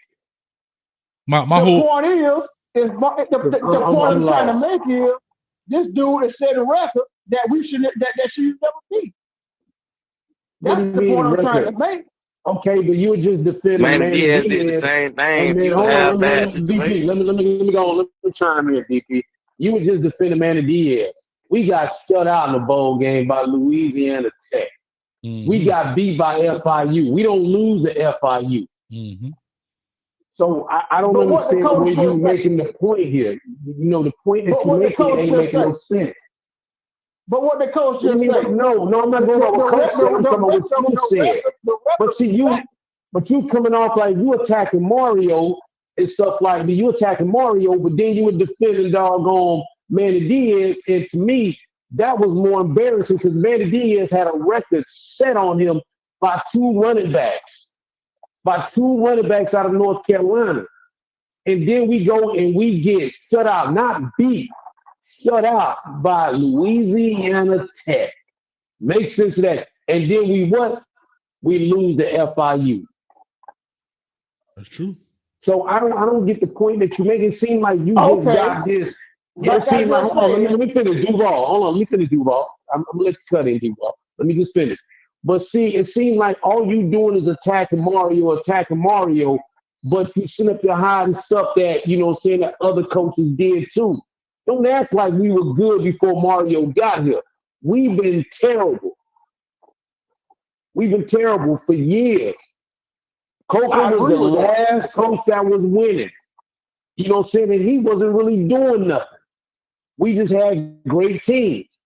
You know what I'm saying? So When you sit up here, you talking about Mario lost this, Mario lost that, FIU, Rutgers and all the stuff here.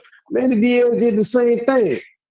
I'm talking about that was embarrassing, man, to lose the doggone FIU when we never lost to FIU. That's true. And we got shut out by Louisiana Tech. Shut out. That means no points, nothing. That was a complete joke. So you can't sit up here and attack Mario, but then sit up here and defend Man Diaz. That ain't making no sense. Now, don't get me wrong. All these coaches had their bad days where they lost the team they shouldn't have lost to. You can count every coach that came through the UM. You say you what? I don't know how old you is, but I'm 50. I'm from the crib. I watched the rise and fall of the Canes. I've seen it all. I've seen good teams that we had didn't get it done. So it's not just Mario, you know what I'm saying? This is what happens. We ain't been good for years. And I think a lot of our fans, we keep getting stuck on the 80s and the 2001 Hurricane. And football done changed. They don't even play football like that no more. Let me tell you something. Some of them hits and stuff we was doing 2001, try that joint now and see what happens. Am I lying, Coach? Because, Coach, you coached on the college level with Mario at FIU. Am I correct? That is 100% correct. But to your point, I'll say this, and I'm going to go back to the word expectation. I'll say this. Do y'all remember when Sha'Carri Richardson was slated to win this thing and she ended up being like fourth in that race? Right? Mm-hmm. Yeah, I remember that. That's exactly what this year felt like. That's all I was saying. And I don't think anybody's disagreeing with that, but I think that's the problem. Of course not. Is that the problem? The problem is embarrassment. I know, but that's the problem. Is that this was the team Crystal Ball had his. Think about it. Wesley Saint was in year 3, meaning his first year guys were in year 3. They were growing. They were coming along in the system. The Ahmad Moultons were being a part of all of this kind of stuff, right? And you're an NFL quarterback. And then you bring in guys and you just put gas on the fire. Crystal Ball put gas on the fire. And as a fan base, God damn. And then we played that Florida game. And you know, not only that we played Florida, we hate Florida. And we whooped Florida. We didn't win. We whooped them. So now people was walking in the Florida game or the stadium like, I don't know how this is going to look. And, bro, them boys came out on fire, dog. Mm-hmm. And so now the expectations are like, we going to Charlotte, right? I mean, just saying, think about how the buildup was. Oh, yeah. And we're going to Charlotte. Remember that statement he made after that about the statement he made about the teams in the state of Florida? What was it after that game? Yeah. Was that statement he made? Yeah, but hold on, but to that point, then our next rival, right? We played the underling card, right? The FAMU, the Ball States. You know, we kind of played around with South Florida, but ended up blowing them out the water. We jig around with Virginia Tech a little bit, okay. Play around with Cal. Had to come back from that, but that shows some character. So now we played a tough game. Shouldn't have been like that, but it is football, and those games are going to happen in every season where you're expected to win. You play around and you find a way to win, right? You found a way to win against Cal. But coach, hold on, Duval. Let me finish this. Let me just finish this. We get to Florida State. And we put that work in. And I thought Florida State had a very good defensive game plan for us.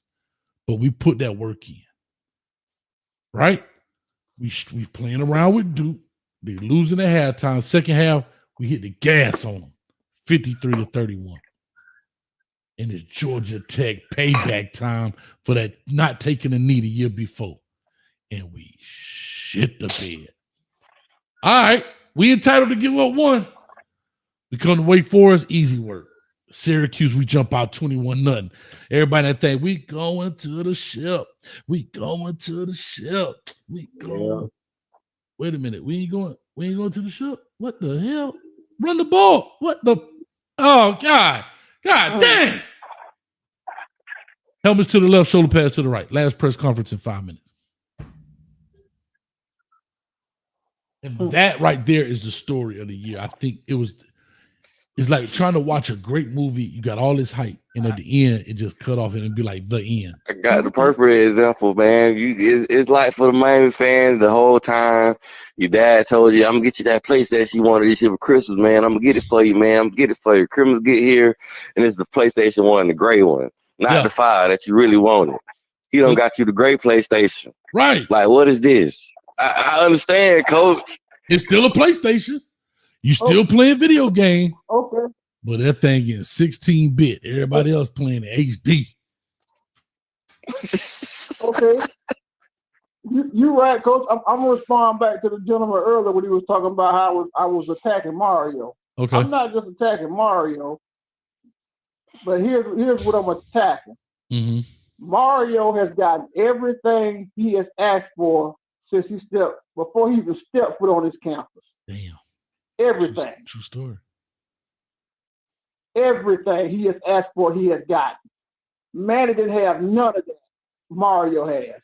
None of that. Now, I'm not saying that Manny screwed up. He should have never lost La Tech and all the other stuff. But Manny did more with less than Mario has. That's why I attack Mario more, because Mario has Mario's still playing catch up, Duval. Let me finish. Mario has monopoly money to play with. Okay? We still playing catch up, Duval. Okay. But listen. The administration let this program go down years ago. They should have been putting money into the program. I understand that. So we got programs like Ohio State, Bama, Georgia. They've been putting millions and millions of dollars in programs, building statues. We just not getting there. Okay, I understand that. But here's what you got to realize. All the decisions that's made with the coaches he hired, Mario hired these coaches. So when he turns around and fired these coaches, you got to remember he hired. Diaz did the same thing. He hired them. Diaz did the same thing. He fired his main man. Now, he blamed his terrible defense on his main man, and that man went right over to LSU. And what happened? He's the highest paid defensive coordinator now. What we talking about here? LSU trash, though. Let me finish. So that's why I attack Mario more, because Mario has got everything that he asked for. So Mario should be doing way better than what he's doing. There's no reason that Mario should have lost. Hold up. Mario had way better talent on that team when we lost to Middle Tennessee State. There was no reason for him to lose to Middle Tennessee State. No reason. No reason. Yeah, you got that. I ain't going back that far. Yes, we should have never lost to Middle Tennessee State. We had way more talent. It was a lot more games we should have never lost. We went 5 and 6. It's 7 games we probably shouldn't have lost on that damn season. No reason we should have never lost. Okay, that's why I said coaches. That's why I said hiring the right coaches is harder than people think. You can sit here. Okay, but nobody. Look here. Nobody thought that coaching staff was going to be trash. Everybody was calling that one of the greatest coaching hires and stuff like that. Everybody's calling it the same. Bro, do you know how much experience that was? You know how much experience that was? Those were trash coaches. Those were experienced coaches. You're talking about Charlie Strong and what was the defense coordinator? What was coach? What was the name? The D coordinator? Kevin Steele. Kevin Steele. These were experienced guys. These weren't trash coaches. These guys were very experienced. These not trash coaches. So you mean to tell me these guys can't develop players? Get the hell out of here, man. It seemed like they were past their time. You can't run that old stuff that you been running through. So they were way past their time. Come on, man. Cut it out, man. They were way past their time trying to run. That's why I said the only person that I heard even question all that coach, everybody, let me tell you, they were calling the SEAL Team 6 coach Only person that questioned that coaching staff was Coach Hayes. I'm on every podcast. Open Lockers on everybody's podcast. I've been on everybody's podcast since day one. The only person that questioned that was Coach Hayes. Everybody else was saying, "Oh, this looks like the greatest coach. Oh, we can win the national title in a year." So I didn't say you. No, he talking about podcasters. I'm talking about podcasters. I'm talking about podcasting. Even the doggone ESPN was giving us props on this coaching hire because all these coaches had established themselves. Okay. And the second season, TBD ain't know who was on the team. Thank you, Coach Steele. You know what Coach Steele's biggest thing to brag. Hold on, Duval. You know what Coach Steele? What they bragged about Coach Steele? You know what they kept bragging about? Oh, he had that defense that slowed down Joe Burrow. That's the only thing they bragged about.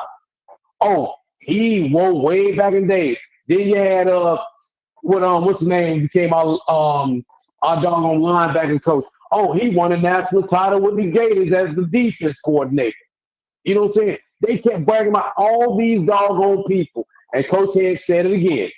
I ain't trying to sit up here and pump up Coach Hayes. I'm just telling you what everybody was saying, and only one person I heard questioning Coach Hayes. He said, I'm worried about the egos that might be in that room because all these guys have done it. All these guys have done it on a high level, and majority of those coaches we brought, they were head coaches on top-notch teams. Steele, Auburn, you know what I'm saying? Your boy, Gator, then went to Texas. You said, when we had these names, but guess what? They were way past their time.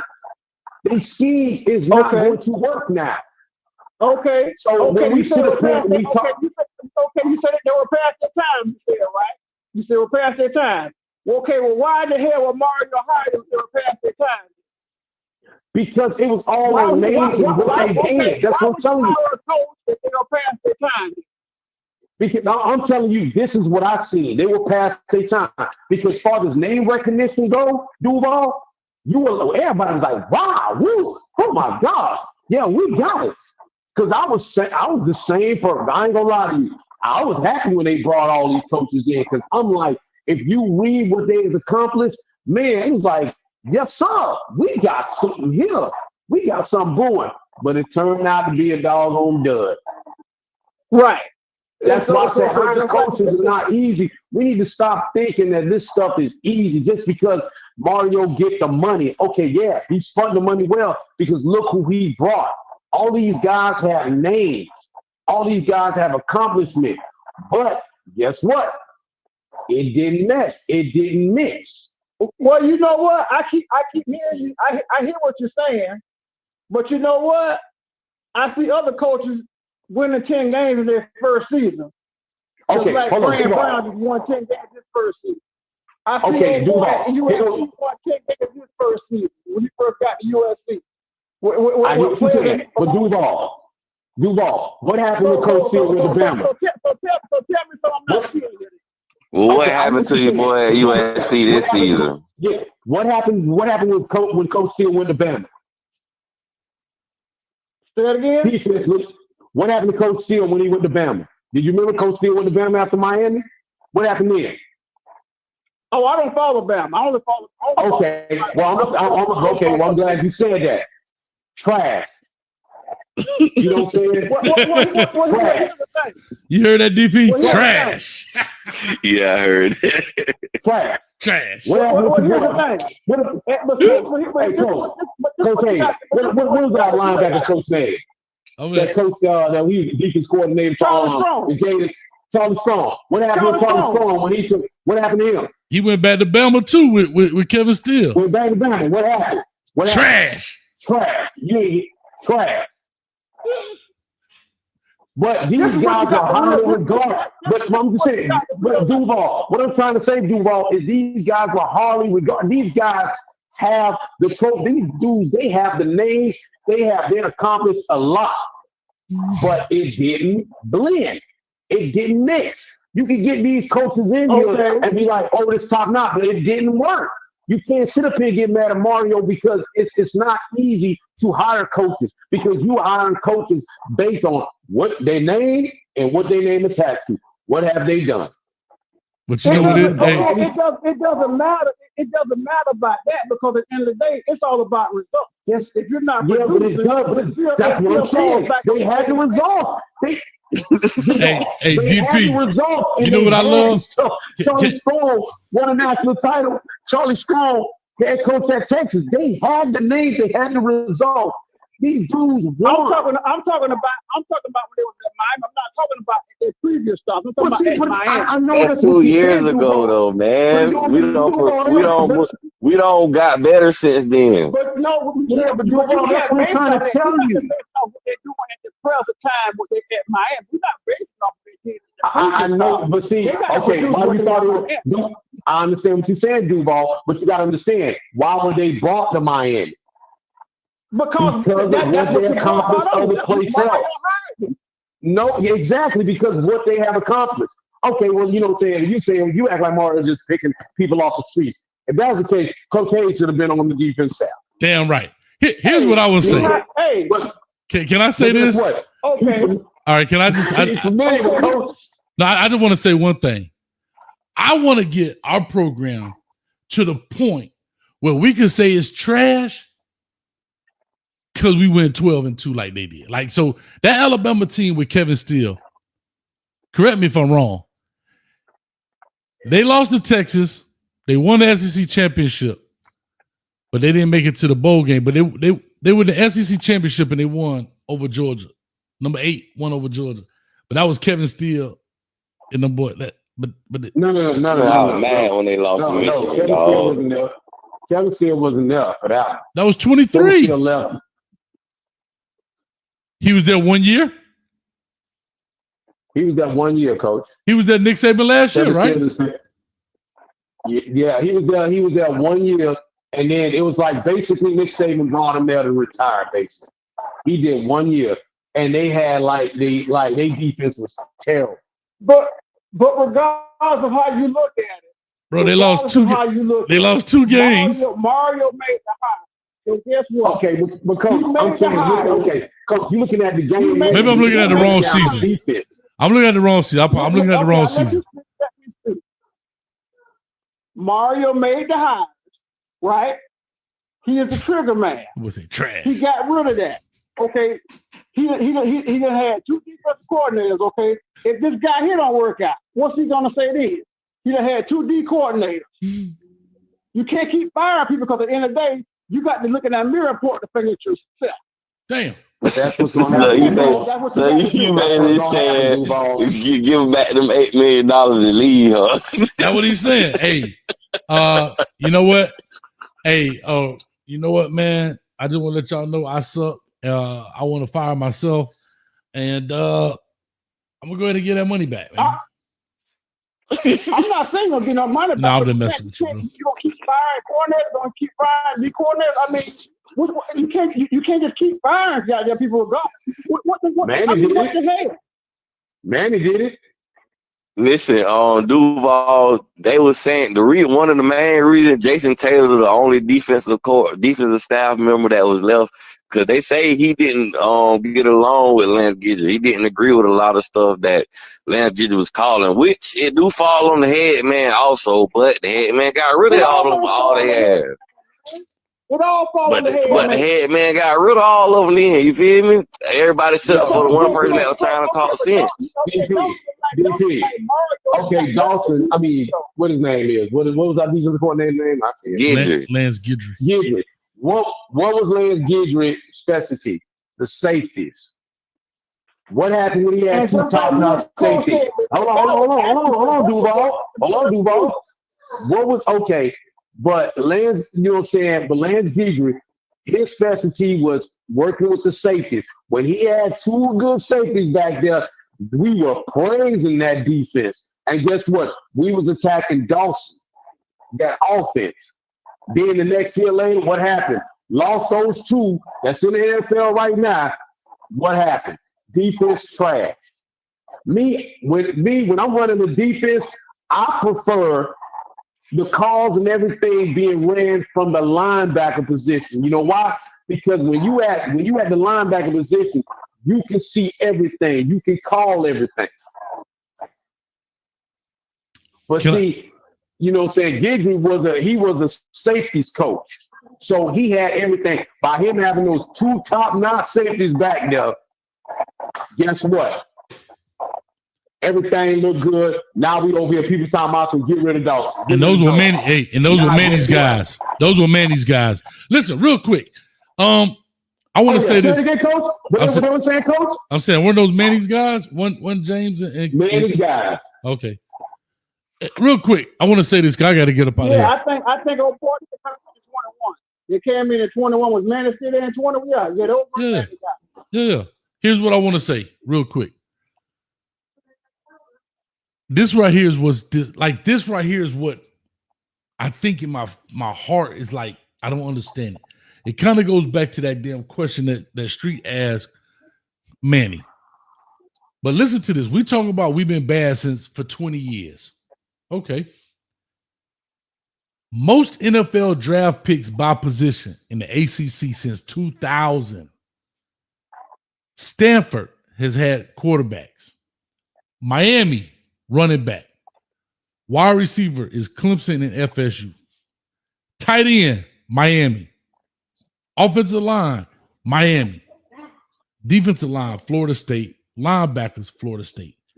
Defensive back, Miami. First round, Miami. And overall picks, Miami. We talk about the ACC. There's only, out of all the teams in the ACC who leads, Stanford has a stat, Miami has a stat, Clemson, Florida State. There's only four. I got the answer for y'all. I'm gonna let Coach finish though. I know, but there's only four teams out of the entire conference that lead. This goes to show you how much talent we have. And out of the 1, 2, 3, 4, 5, 6, 7, 8, 9, 10 categories, Miami leads in 1, 2, 3, 4, 5, 60%. 60%. Miami leads in 60% of these categories, and we can't get in the ACC championship. That's Coach, crazy. I'm finna answer the question right now. The University of Miami administration spent 20 years trying to separate themselves from the image of Miami Hurricane football. They spent 20 years of depleting the football program and not putting money into the program, and now we just starting to spend money. Sir, I'm if your administration is not backing you, you cannot win. From many coaches that we had, we finally got a coach that they willing to back, and now y'all saying get rid of him. No, I don't believe we should get rid of him. But here's what I do say. I hear you. But I've been through that. Hold on. With Donald Slater fucked that up. Hold up. You gonna tell me in the past 20 years? Hold up, swole up. That's not hard to believe. I said, hold up, swole up. Since 2000, 20 years. Since 2000. You gonna tell me 25. Florida State, Maryland has won one. Florida State, Virginia Tech has won an ACC championship. Wake Forest has won an ACC championship in 06. VTech 07-08. Georgia Tech, VTech, Clemson, Florida State, Clemson. Then they just ran with it. Clemson. Pittsburgh in 2021. Huh? Hold up. What year did Maryland win, Coach? 01. 01. Maryland became the first team besides Florida State to win the outright conference championship since FSU joined the ACC. Maryland in 01. So from now we didn't get in the ACC until I want to say like we was in the Big East. Yeah. But I'm just saying we're only talking about 2 or 3 years. We got in 04. Okay. So in 04, it ain't like we went from G5. We just changed conferences. Because we could bring up the SMU right now, who was a G5 and was at least in the damn game. But yeah, they were kicking ass. Here we go. In 04, it was VTech, Florida State. Bro, Wake Forest, dog. VTech, Georgia Tech, VTech, and then in 2011, Clemson and Florida State were just running stupid. Clemson, Florida State, Clemson, Pittsburgh. Come on now, Florida State. That was their claim to fame, the ACC championship, while we was winning national. That's been all. No. You're right. But I'm talking about Florida State.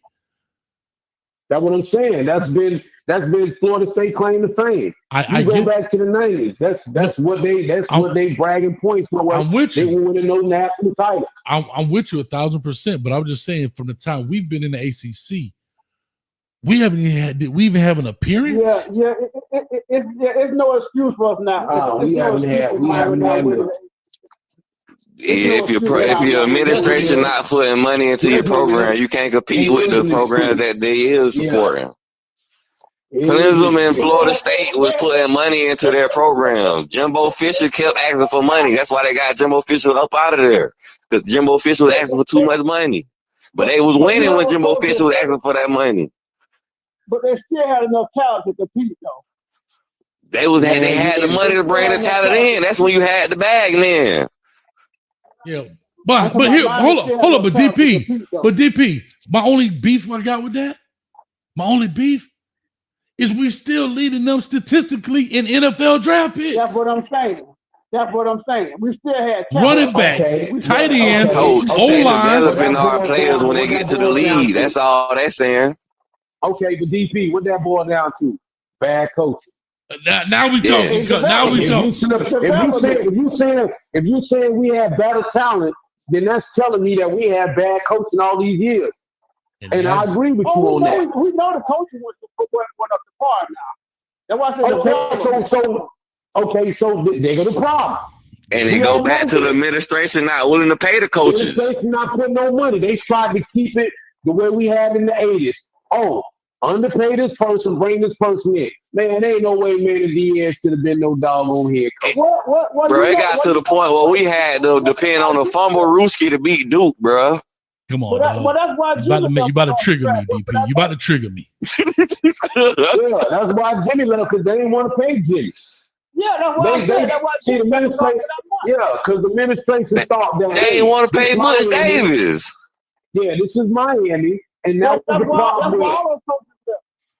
Well, see, DP. Here go the issue with the recruiting thing. They thought Larry Coker thought this. Hey, this Miami, everybody want to come. He wasn't trying to recruit. Oh, they gonna come because this Miami. And he was behind on all that stuff. And in that era, that's when the SEC school. Yeah, go ahead, Duval. My bad. That's where the internet kicked in too, and that's when he got lost there. When the internet kicked in. And all these schools showing all these big buildings and all these programs showing all these locker rooms and stuff like that. We have none of it. And we in here looking like a glorified high school. And we still got more draft picks than everybody else. And the thing is, we're still trying to live off that 80 ways of doing stuff. The 80 ways of doing stuff. Green tree. Oh, we don't need that. Green tree. Man, these boys see these facilities, how these things are built and all this stuff. We trying to say, hey, this Miami, this the youth. We ain't got nothing. Green tree. But This makes him put no money. I give props to Mark Richt, because Mark Richt came in, and Mark Richt came in, it was like, oh, times got to change. People might crack on us about that 70-yard indoor field. And Coach, I agree with you. We was getting the dogs, but we wasn't getting the Jeremiah Smiths like we still missing out on. Now you know what? That's embarrassing. That 70-yard indoor facility. Now that's embarrassing. That is embarrassing. Come on, I hate to say that though. That's embarrassing, man. No, yeah, that was embarrassing. I was hurt to find that out. Okay, let me tell you something. You might call it embarrassing, but it's better than what we had. We didn't have that. It's better than what we had, it's better than what we had. Yeah, it was. That's what DP was trying to say. But come on, though. But you know what? It's still something for them to laugh at. Like damn, Miami, y'all getting no pressure and you still get 100-yard facility. Come on, man. They finna knock that down and build it though, expand it. Yeah, but it should have been 100 yards from the jump, though. Why didn't they put it 100 yards from the jump? They had a rule for it. Yeah, that ain't make no sense. I can't argue with that point though. You gotta have room for it. I wonder who made the decision. Mark Rick built that. Hey, hold up. Mark Rick did that. That boy Mark Rick was about 40 grand short. Listen. Yeah, Mark Rick say, "Hey man, cut it off." Let me tell you how all this. Let me tell you how it started. Right. Okay. First of all, we can blame Manny Diaz, doggone dad, the mayor, because they should have tore down the Orange Bowl and rebuilt it. Hold on, let me finish, Duval. Let me finish. But what Manny Diaz, doggone dad did since he was the mayor, instead of sitting up here and rebuild Orange Bowl, he struck that deal to bring a doggone baseball team here. And then Donna Shalala, she was taking the money that was being generated from football and put it in the medical facility, and they wasn't doing nothing for football. Coach, am I lying? I heard about that. He was sitting up there putting all that money in the facilities and all that stuff with the medical. And then the scandal with Nevin Shapiro. I'll say this. It's hard to fight. Listen, only thing I'll say is I hear you from what you're saying. I've heard that before. But bro, it's hard to say. It's hard to say now. You know, when she took the money and put it in the medical facility, like we talking about saving some lives here. I hear you. But if I could cure some cancer versus score some touchdowns, I ain't really tripping, but I'm tripping. Y'all know where I'm going with that. I'll just say that now I got to get out of here, man, real quick. Coach Hayes is the reason Miami is down. He let Dwayne Bowe head to Saban and LSU. Hayes is the traitor. Listen. You know why I like that? You know why I like that? Because Larry Coker didn't do his job. It's your fault, Coach Hayes. Larry Coker. No, seriously. Y'all have heard this story on here. Larry Coker did not. Santana Moss gave Dwayne Bowe his University of Miami shoulder pads to play in. Larry Coker and none of them dudes used to come to the school and visit these cats, dog. Nick Saban is retired now, but Nick Saban probably was there once a week, dog. And that same pink coat he be wearing, he was there once a week, coming through the back door. That's all I'm gonna tell you. Old Cheetah Saban. Hey, I'm just telling you what it is. If it ain't cheating, you ain't trying. I'm gonna just tell you. Yeah, old Cheetah. Everybody like to call him the GOAT. He didn't throw it in my book. Man, look here, man. Look, that GOAT thing with that crook there, man. Come on. Yeah, come on, dog. Y'all can't say. Oh, come on. Y'all can't say. Bro, y'all can't say GOAT. I take Jimmy Johnson all day over him. You take who?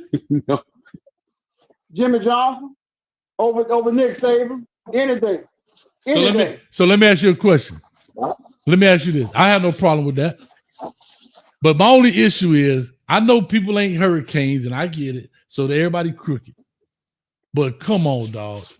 You can't say the man. Come on. Oh, yeah. Come on. Hey, Coach, it was funny because all them Alabama players around here driving it. Brand new Chargers. Exactly. You know, they over here doing it. Come on, man. What you mean? Bro, don't do that. See, now this is the part. Now here's the part that I find disingenuous being serious. Because y'all know me. I like to call it down the middle.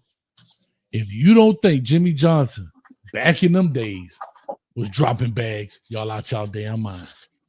Oh, everybody dropping bags. So how is it?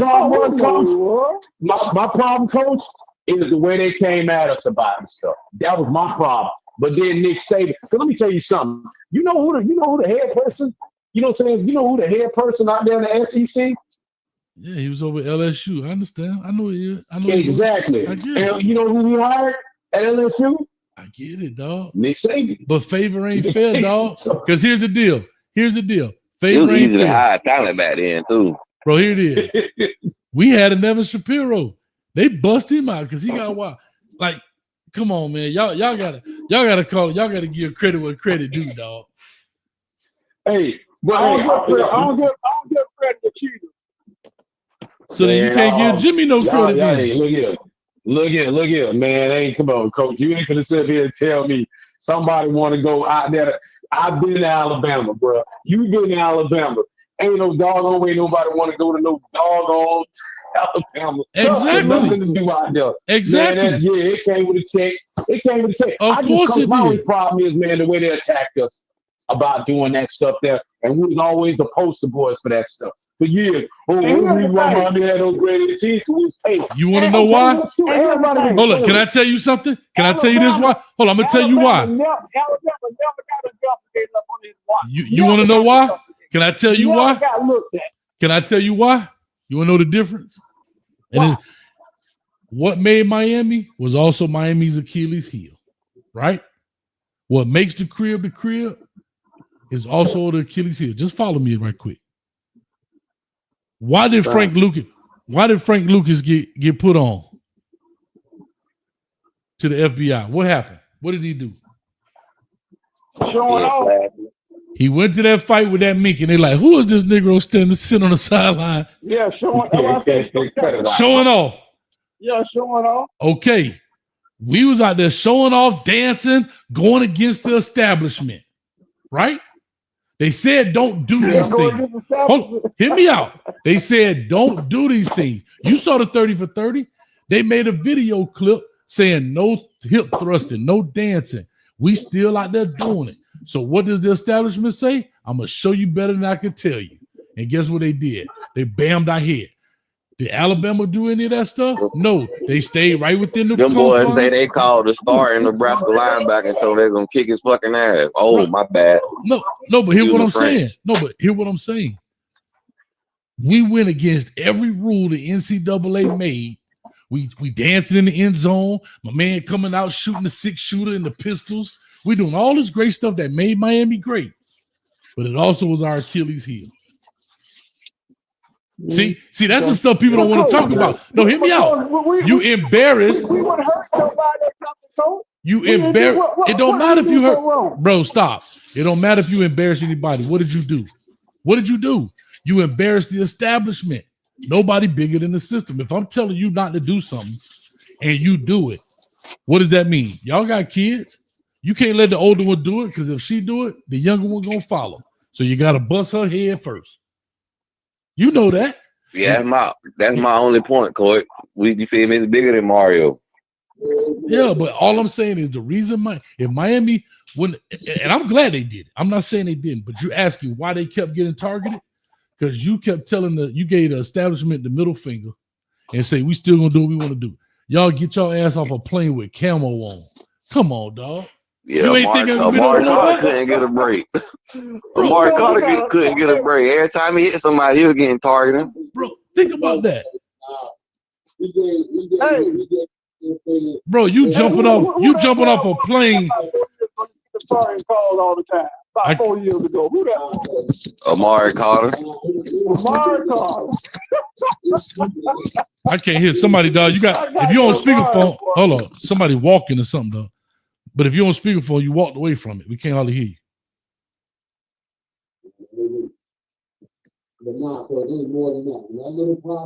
We can't hear you, dog. You got to take us off speaker. You were across the room. Like in a tongue. That boy sound like he in the transfer portal.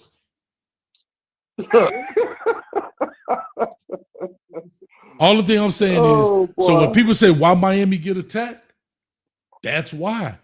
Bro, y'all watching 30 for 30s? We putting out videos talking about the we putting out videos talking about the 7th floor. Come on, dog.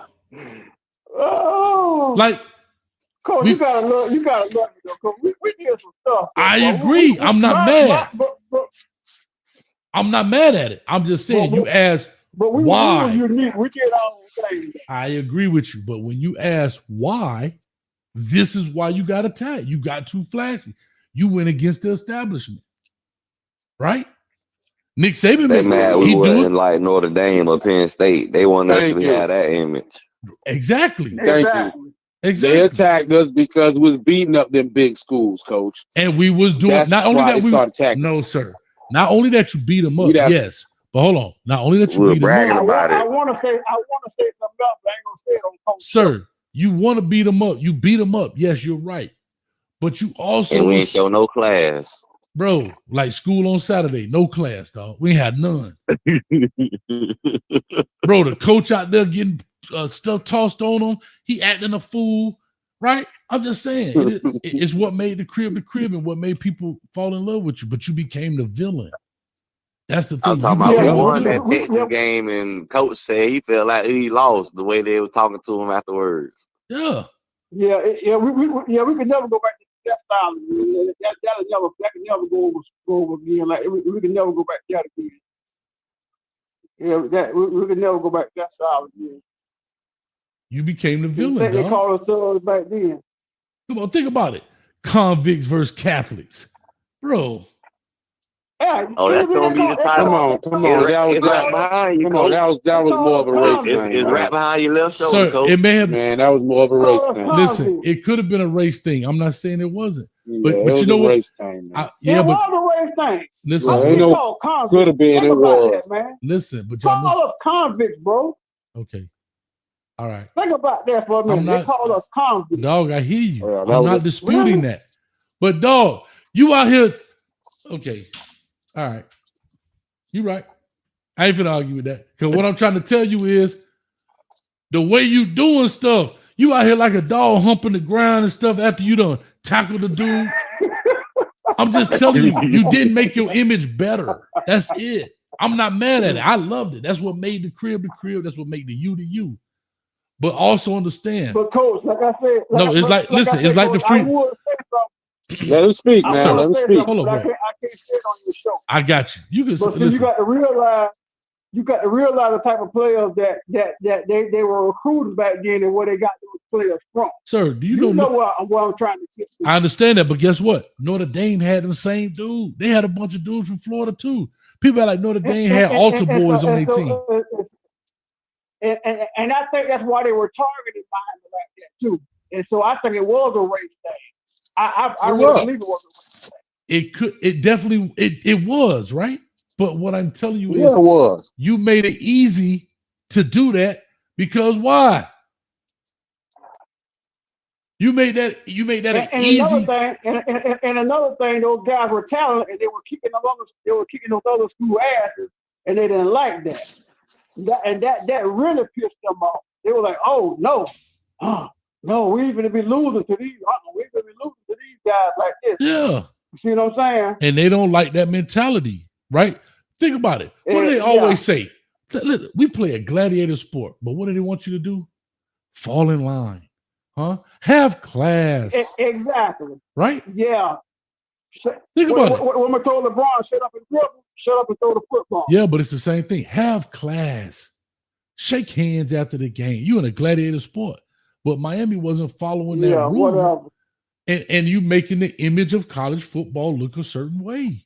Bro, it ain't no different. Listen, brother. Really cold. That's with any sport. You go outside the program, they're going to try to tame you. Allen Iverson, Cam Newton. Thank you. Go outside the program, Terrell Owens. Thank you, sir. How about this? Let's go to Uncle Luke. Bro, let's go to Uncle Luke. You could go to Uncle Luke right now. Nobody was ever mad about curse words, right?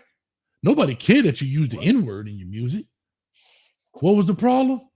He had women on there. You went outside, the music is raunchy and nasty, and it became an issue because you outside of what they want. Exactly. And that's bro, the NFL the same way. Well, you're not following their rules. Come on, bro. Yeah, you're not following their rules. That's it. And then you didn't have a coach that was making them do it like Jimmy. Jimmy was like, man, shit, y'all keep going.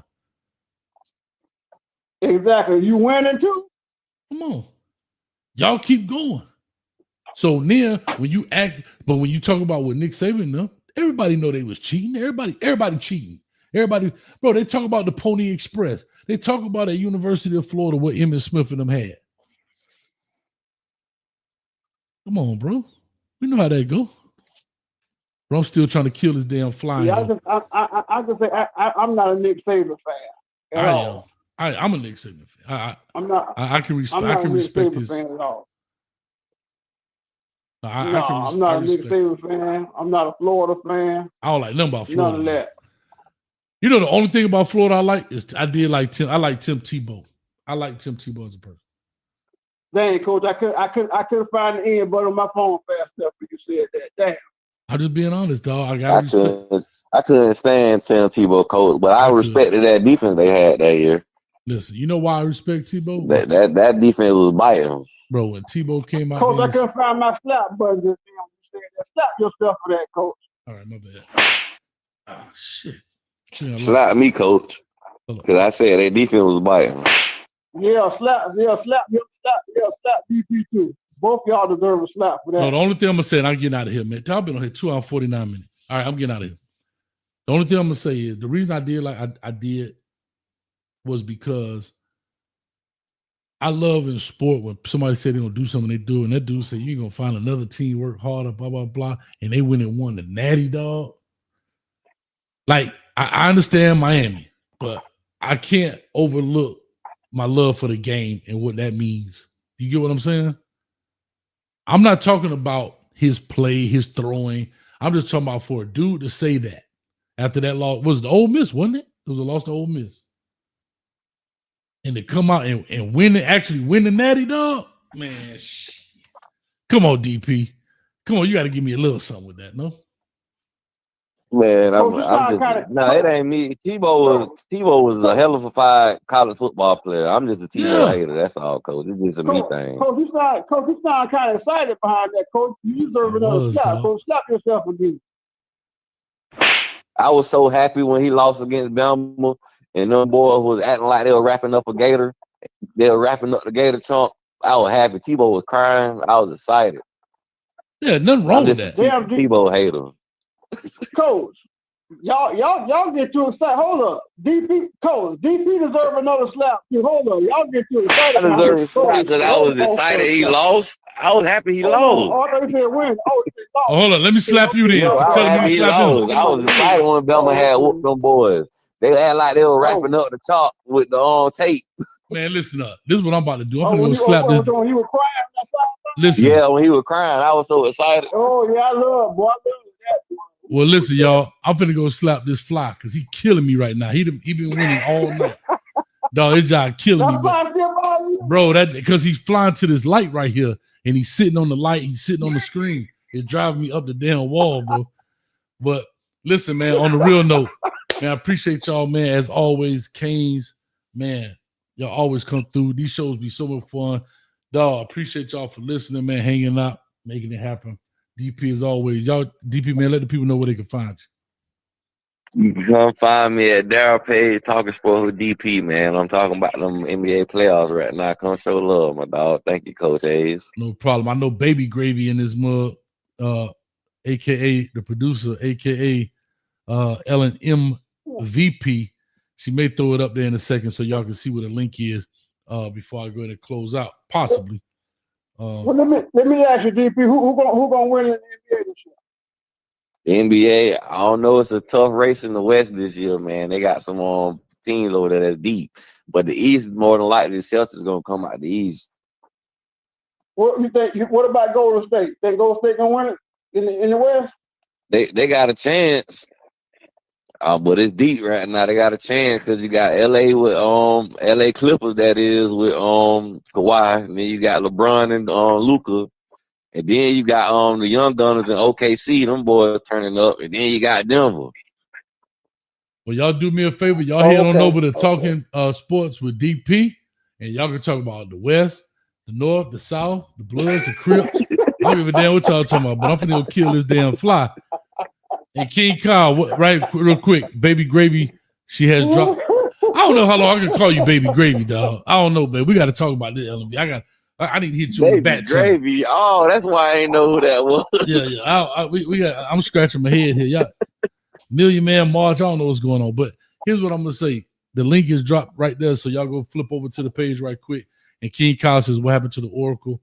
King Kyle, I don't know. I haven't spoken to the Oracle since April of 2024, right before the spring game of 2024.